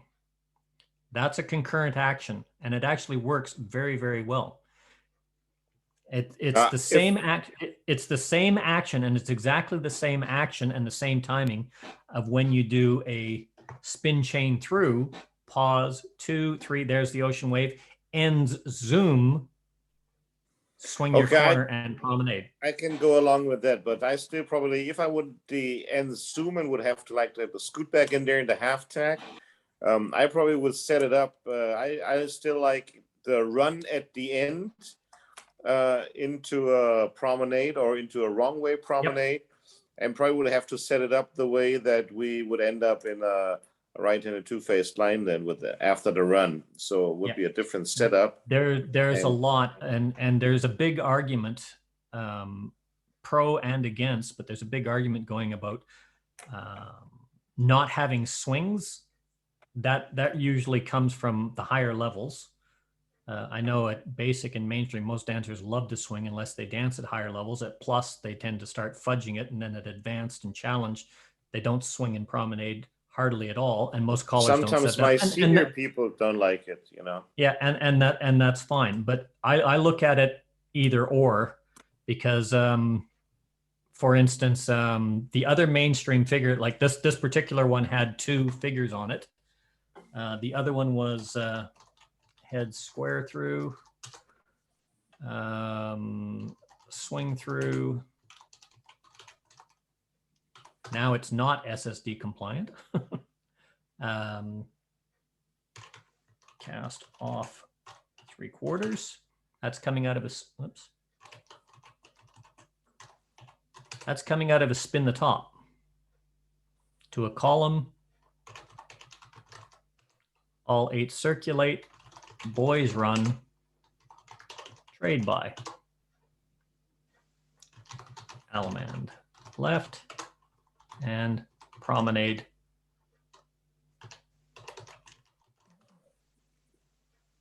Of course, they've adjusted to their partner, but they would promenade their corner there. So when you look at those kinds of figures, and this is what you're talking about, is either getting to a two-face line into a promenade or a wrong way promenade, or an Allemande left, with doing a promenade without the swing. Things like a chain down the line, keeper promenade, or a four ladies chain and promenade, a reverse flutter wheel and promenade. And I agree with those. I like to use those as well. I like to mix and match both with and without the swing, because to me, it's part of the movement. If I go someplace where, let's say I came to Chris's club and he tells me, I'm going to fill in for Chris tonight, and he tells me that his club doesn't like to do swings, I probably wouldn't do any swings. I would set up my choreography to do it without swings, and vice versa. But those are caller judgment things. It's the same as timing, delivery, command prompts, prompting, urging, all helper words as opposed to filler words. All of those come into the skill sets of delivery and performance. And those are the things that have to be learned, not looking at choreography from a static finished position to position to position, which is what we were actually discussing. The flow of that is actually quite nice. The flow of the second part of this is a little bit rougher, actually, because I think you already said what I'm about to say, but I was looking at the thing from the standpoint of they're not real sure about these calls yet, and this is an example of practicing as part of shoring it up. No. That was for the first figure. That we were talking in the SSD program. Right. So I would, if you're writing these down for some package, I would make really clear the people who are reading it are, by the very nature of them being the people who are going to read it, are not going to make these analysis that we're doing, and so they need you to tell them exactly what it's for, when it's for it. Okay, whoops, sorry, that's the wrong one. Let me just get rid of that. First figure which you did with the promenade star through and centers pass through. A nice variation would be after the heads promenade halfway to have a sachet star through, and then carry on the figure like you did before. It would be also another nice variation. Mm-hmm. Yeah, there's lots of options, especially what is nice about them is the actual half sachet you can fit in anywhere. The end zoom and the centers trade, you can fit that. You can move that up. You can move that down. You can do that after the stop. And then do the scoot back, swing and promenade. That's what I really liked about that particular figure, is you can move it around, move the figures around. Chris, this might answer your question a little bit more. When I'm doing the recordings and whatnot, what I do is I do SSD, basic, mainstream, plus, and A1. And I'll do a recording. Okay, now I understand. Okay, so for instance, that was a mainstream figure. Yeah, this is the opener for SSD2. This has a grand square, which they're not going to do until SSD5. So, okay. But on here, you've got your alternate lines for the SSD opener. So you can change that. You can change that. Then the figures that's the SSD2 figure. Hang on, I have to, it's a little slow for me to read.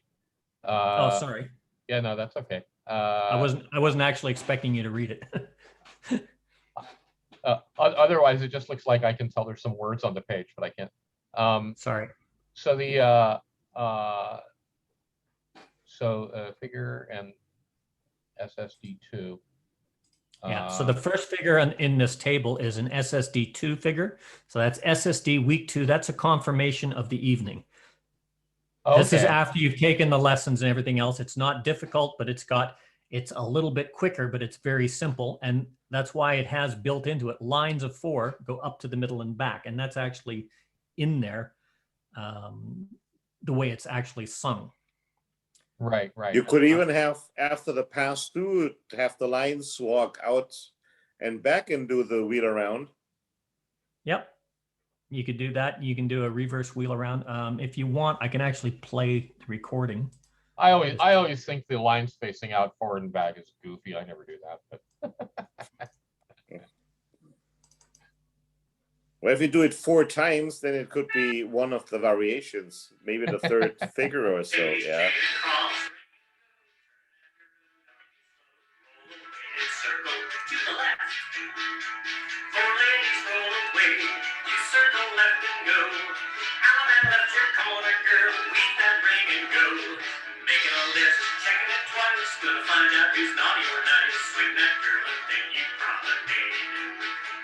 You better watch out, better not cry, better not pout, I'm telling you why. Santa Claus is coming to town. Those heads you promenade and go halfway around that ring. Cut into the middle and when you're there, star through and then centers pass through. Star through, pass through. Wheel around, got lines, go up to the middle and back. Slide through, pass through, out of and left and go. Come back and swing a new girl, promenade, go home. Better watch out. I just realized that probably sounds very tinny because it's coming through. It's coming through my computer speaker and my boom speaker all at the same time. it was tinny, but I can understand it. Yeah. There was a mistake in there. What was that? There was come into the middle, and when you're there, star through. I sing. You didn't record I sing. It was star through, and then. Yeah. I'm just kidding. It's not always correct. I put down the lyrics that you can follow and flow with this, but you'll notice that I'll change these all the time. I just wanted to show that I'm listening. And you notice now here on the second figure, which is basic, I've also noted that that's a right-hand lady progression. And I, for one, don't have any problem with right-hand lady progressions. But you don't use them in the same singing call, or? No, I don't. I They did go notice here forth that, and back. yeah, I did notice here that I used that corner swing and it's not your corner, and I didn't notice that until right this moment. So now at mainstream, I have 2 figures, and I actually recorded both figures in the song. So the first figure and second figure are on the left, and the second figure and closing figure, or the third figure and closing figure, are the ones on the right. Now, that's just the way I recorded it, but it's a matter, you can use whatever you want. And the whole essence is you're not selling the choreography, you're selling the music. Right. You know, you can easily do heads, you promenade halfway, down the middle, square through 4, right and left through, veer left, Ferris wheel, square through 3, and it'll fit to this song perfectly anyway. And then there's the plus. That's just in there for timing prompts. That's why it's in italics. You don't have to say it, but because of the lyrics change from dee dee dee dee dee dee dee dee to da da da da da da da da dee da da da dum in the middle of the figure as well. So I put that in as a timing prompt, as a guide. I use it a couple of times, not all the time. So it's not going to confuse dancers. They're in there so that you can use it or not use it as you will. The italics are the part you're not allowed to say overseas. Is that it? Yeah. For instance, when you're doing a patter, you hear that all the time. Coordinate, 1.5 in the same sex trade, the boys move up and Ferris wheel. It puts you in there, and you've got exactly the same thing in your singing calls. Some people use them, some people don't. But you can easily do heads, lead to the right, boy walk, girl dodge. That's a bit unusual. Going into coordinate, that's a left dodge and a forward step. It's not awkward. It's no different than round dancing. It's just a bit unusual. And when you look at that, and then you say coordinate, 1.5 center 6 trade, the boys move up and go all the way, you bend the line. That's phrased in that because the timing of that, the way the music says, it wants to draw you to say that bend the line too easy. and it throws the rest of it out of there. So that's only in there. Most callers that are comfortable with singing calls are not going to use the filler. That's why it's in italics. And they're just going to cue the movement and let the music take it. But it's like the music that Bob has sent me. It's slightly different. So you have to really, really practice it well. It's not one of those songs that you can just put on and go, even though it's such a familiar tune. Hey, you were talking about Somewhere Over the Rainbow. Was that, did you mean the Chaparral version? Yes. That's one of my favorite records, and I've never turned it over. I have no idea what's on the called side, but I've been using it since it came out. Yeah. It has something to do with circulates and trade knowledge, circulate or whatever. And my volume just went crazy. Sorry. There's a special thing about coordination which no other call has. You know that? It's the only call. Now you should do it, but a caller could call if he's drunk. Coordinate. That always gets out there, but you try that with whatever. King James, the gears. Well, coordinate is always there, It just. Oh, I know what I was looking up. Yes. Hang on. One of the things I think is really fun about these sessions that we do is the fact that there's people from all over the place, all over the world on the thing. And I just put a thing on my computer the other day where I can push a button and it brings up a list of all the clocks where I've noticed that everybody is from, so I can see all the time zones of everybody. It's just fun. I just like the Did you see the golden center of the world, Bavaria, with Munich? Okay, so I'm trying to remember what town I put down because I had one for I know, I put down Heidelberg, and then I put down some other city that starts with a G that's in Sweden, but then I noticed that they were always the same. So I just changed it to changed it to an entry that just says Germany and Sweden, because that way I could fit more time zones on the window. Yeah. Yeah. So in answer to your question, Chris, the Chaparral version, that was the one initially done by Jerry Haig. There was a re-release that has one figure. The initial one had two figures on it.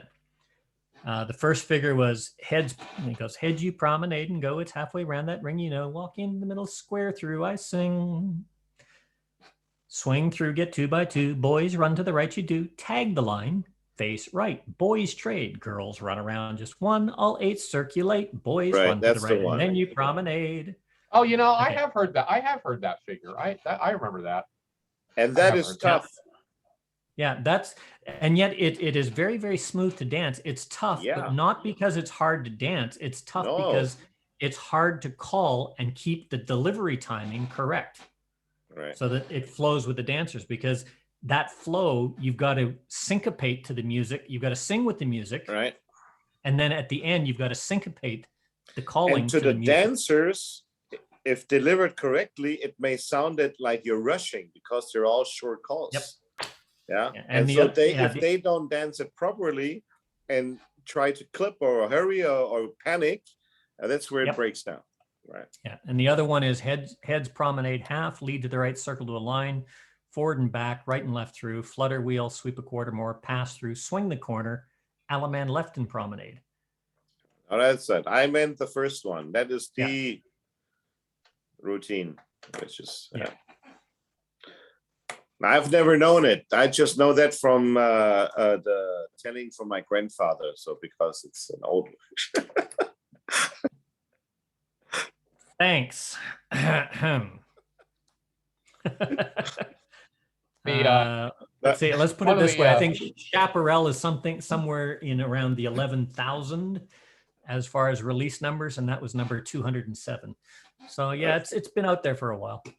One of the Callers Association that I'm a member of, OCCA, but it's not the Orange County one where these videos are archived. I never heard of that one before until the videos were archived there.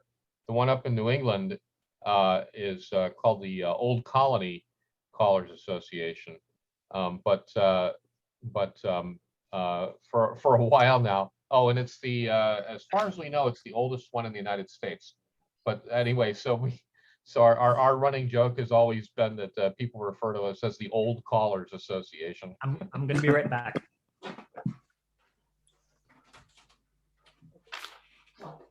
It was really funny telling those guys about the Orange County website. When saying Old Callers Association, that old goes to callers or association? Right, that's the question. Right.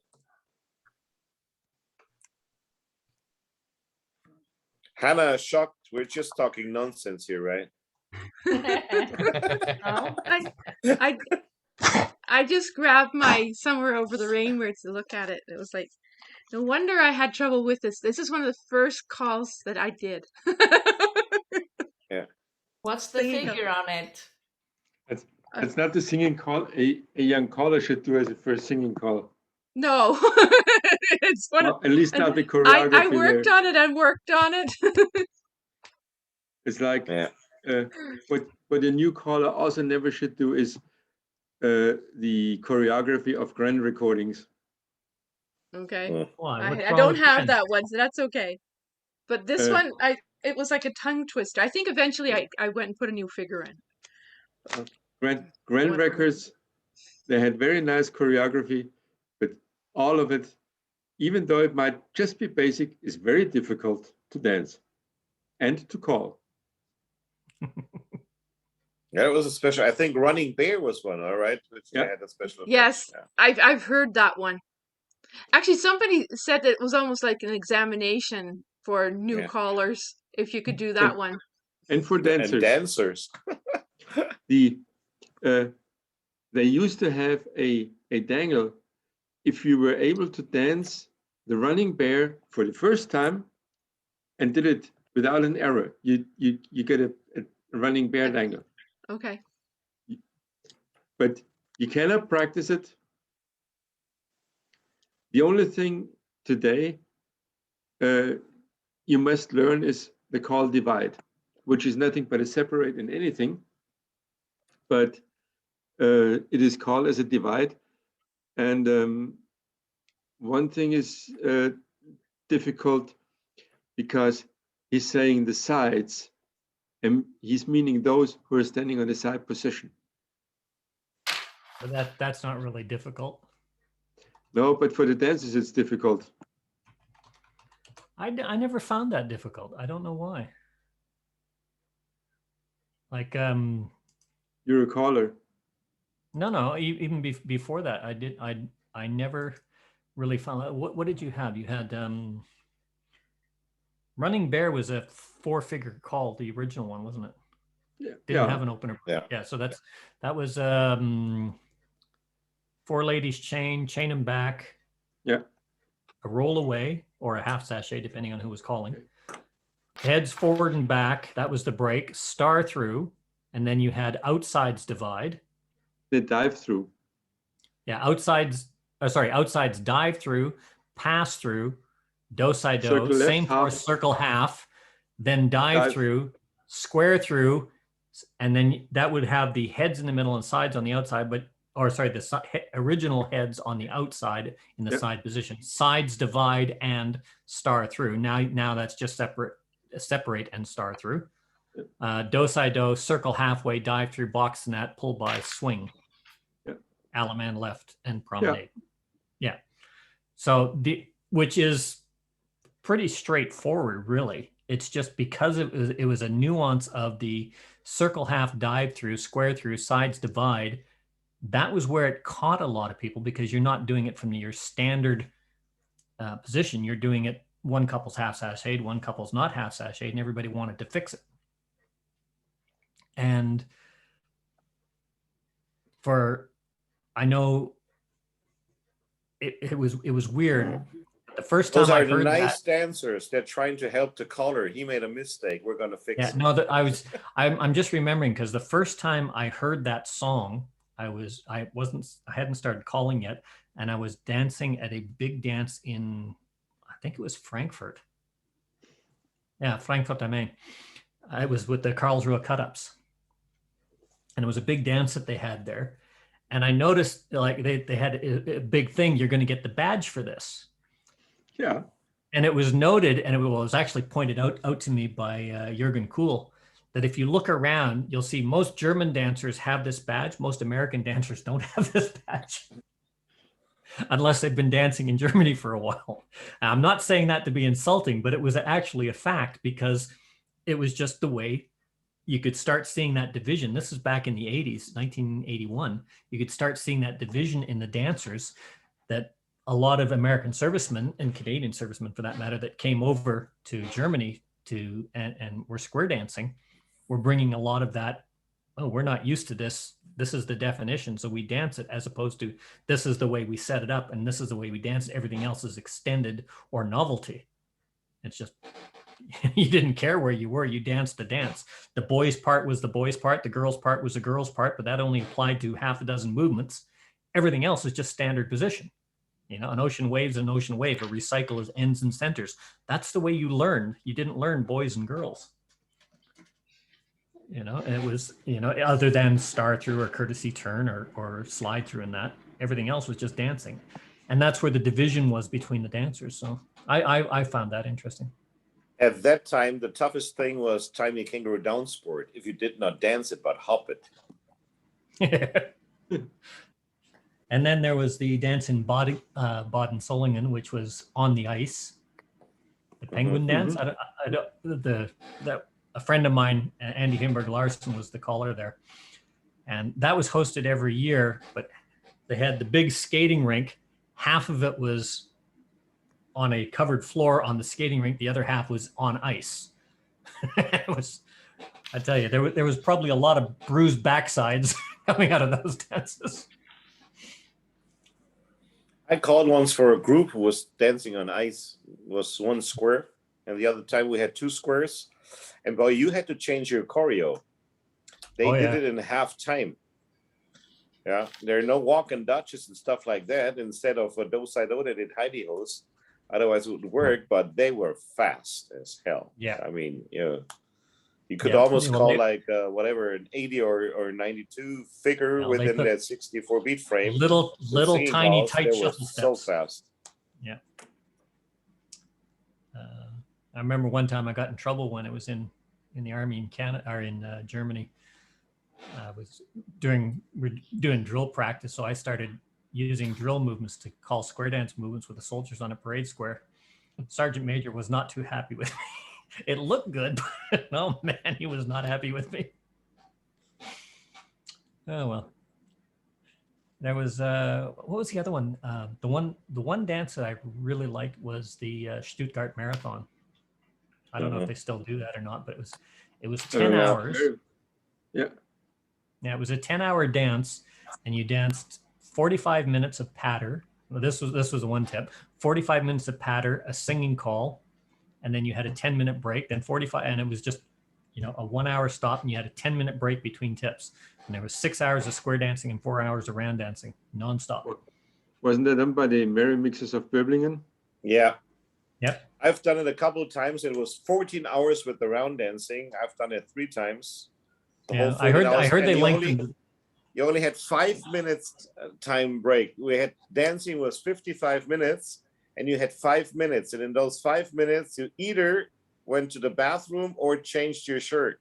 There was no time for both of it. You had numbers on your back, and if you were happened to, your whole square was going through the night, it was a special award. Sometimes if people had to step out, they had people to move in and fill the square. And a couple of years later, I called a few times with Al Stevens and Dennis Geckney at the Böbling. They had a new marathon. They only had 5 hours. And dancers were going like, oh. And I said, you know, I don't know what's the matter with you, but we've done 13 hours and I put out my badge with all the things in the old days. So don't stop learning and dance. No, I remember the Stuttgart Marathon because it was 6 and 4, and then like 6 hours of squares, 4 hours. The squares were 50 minutes, 10 minutes, 50 minutes, 10 minutes, 50 minutes, 10 minutes. Rounds were a bit different because the rounds you had a break at the end of each song. And it really got, I know about 4 or 5 years later, it changed to patter singer, patter singer, patter singer, patter singer nonstop. And there was only a few callers that would do a 45-minute patter, and there would be no break, or a 50-minute patter and no break. And then I'd heard that they were extending it to a 10-hour square dance, and they were thinking of dropping the rounds. I didn't know that they kept the rounds with it, but I'd never got a chance to go to the 10-hour dance. And the other big dance in Stuttgart, which I like very much, was the Night Owl dance. Yes. From the Yes, Strutters, which went till 3 in the morning. And you had to do the last tip in order to get the badge. You could go and sleep, whatever, but before, I think 2:30, you had to be in the hall, and then they closed the halls, the doors, shut them down. And if you didn't do the last tip, you wouldn't get the badge. It was the same as the Frankenstein castle dance. Yeah. I don't know if they still do that. That's in Schwäbisch Gmünd. Yeah. And the other one was the Heidelberg Castle, the beer barrel dance. I don't think they allow that anymore. Castle dance, Heidelberg Castle dance, where they had the dance in the barrel. But that's not more. Big beer barrel. But I don't think they do that anymore. Yeah. And I think it was a wine barrel. It was not a beer barrel. Yeah. Wine. Yeah, they called it the beer barrel, but it was a big wine barrel. Yeah. Hold 1 square. Yep. Yeah. They got 2 on there in '82, and they were told to take it off because they weren't sure if it was going to hold up. And they were tight squares. It's just this little tiny platform. At that time, it took us 4 hours to get from Augsburg to Heidelberg. And that was in, I think, January or February, and it was really snowy one time. And it took us, I think, 12 hours to get there. We did 1 tip, and then we went 12 hours back home because there was so much snow on the road. And that was the when I said square dancers are crazy, definitely. Yep.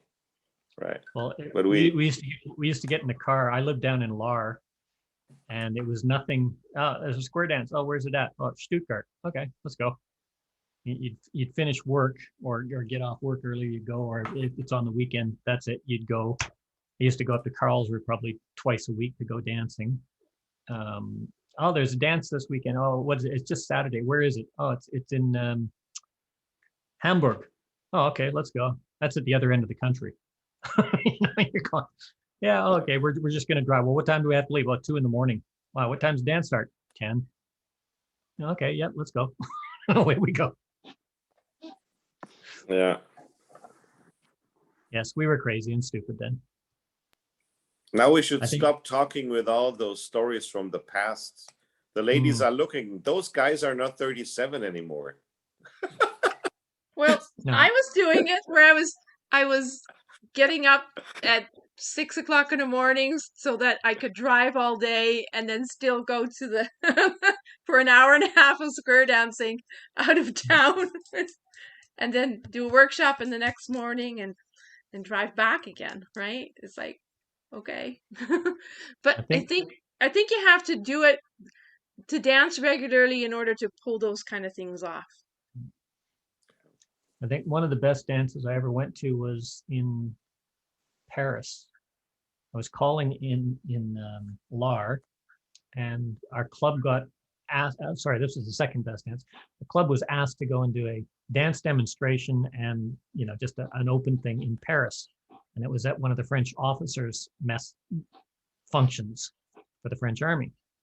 And went there, and they had this raffle on, and I come home with about 10 bottles of red wine, a 15-speed and a 12-speed racing bike. And this is what I come home from. And the reason that happened is I had 7 marks in my pocket. I'd forgotten my wallet, brought all my equipment, thankfully, but I'd forgotten my wallet. So I had 7 Deutschmarks in my pocket, which was the equivalent of X number of francs, which was the cost of a lottery ticket. Thankfully, everything was paid for. So I bought 1 lottery ticket, and I won the 10-speed and the 15-speed racing bike, and I ended up with all this wine on top of it. It was great. It was a great dance. And the other one was when UNICEF was hosted in where was it? UNICEF Canada was the host nation, but it was held in, where is the the castle, the restaurant that used to be Hitler's base? I can't remember. Was it Bonn? Yeah, I think near Bonn. But we went up there and they offered us this exorbitant amount of money to come up and do a square dance performance and call square dancing. So I was being paid 750 Deutschmarks. The club was getting 750 Deutschmarks. All of our expenses were being paid, and they were putting us up in the castle, one of the hotels in the castle, for the evening for everybody. And I said, okay, we better work. We practiced for about 3 months to prepare for this. And of course, being the fool, this is when I learned to ask questions, because we got up there and we had a 15-minute performance as one of the acts on one of the stages. I was between Peter Maffei and Roger Whittaker with a 15-minute square dance performance. And so we were very disappointed in that. We went back and ended up only one of the restaurants in the hotel was open. They were separated by dividers. So we opened up the dividers and asked if we could call square dance in there, and we did. And eventually the whole community got involved. Everybody was coming in off the street. Great night. Great night. That's what I miss about the activity. Who's Peter Maffei and Roger Whittaker? Peter Maffei was apparently a German singer. Roger Whittaker is the whistler. Yeah. Just for the record, it's light again. Oh, Daylight is there. Daylight. Yeah, well, it's almost 1 o'clock here, and my Morning wife is probably paper. going to be wanting me to take Oh. the dog out for a walk. So if you guys want to stay and chat, by all means, I'll leave the room open. If not, I'm going to depart here. And you guys take care. Do you want me to leave the room open, or you guys had enough? I'm leaving. I'm going. leaving too. I'm also going to bed. Have a good day's sleep. Catch you all later. We'll see Okay. you all next week with Dave Prescott. Yes. Okay. Good night. Good Bye. night. Bye. Good night. Bye, John. Bye, everybody.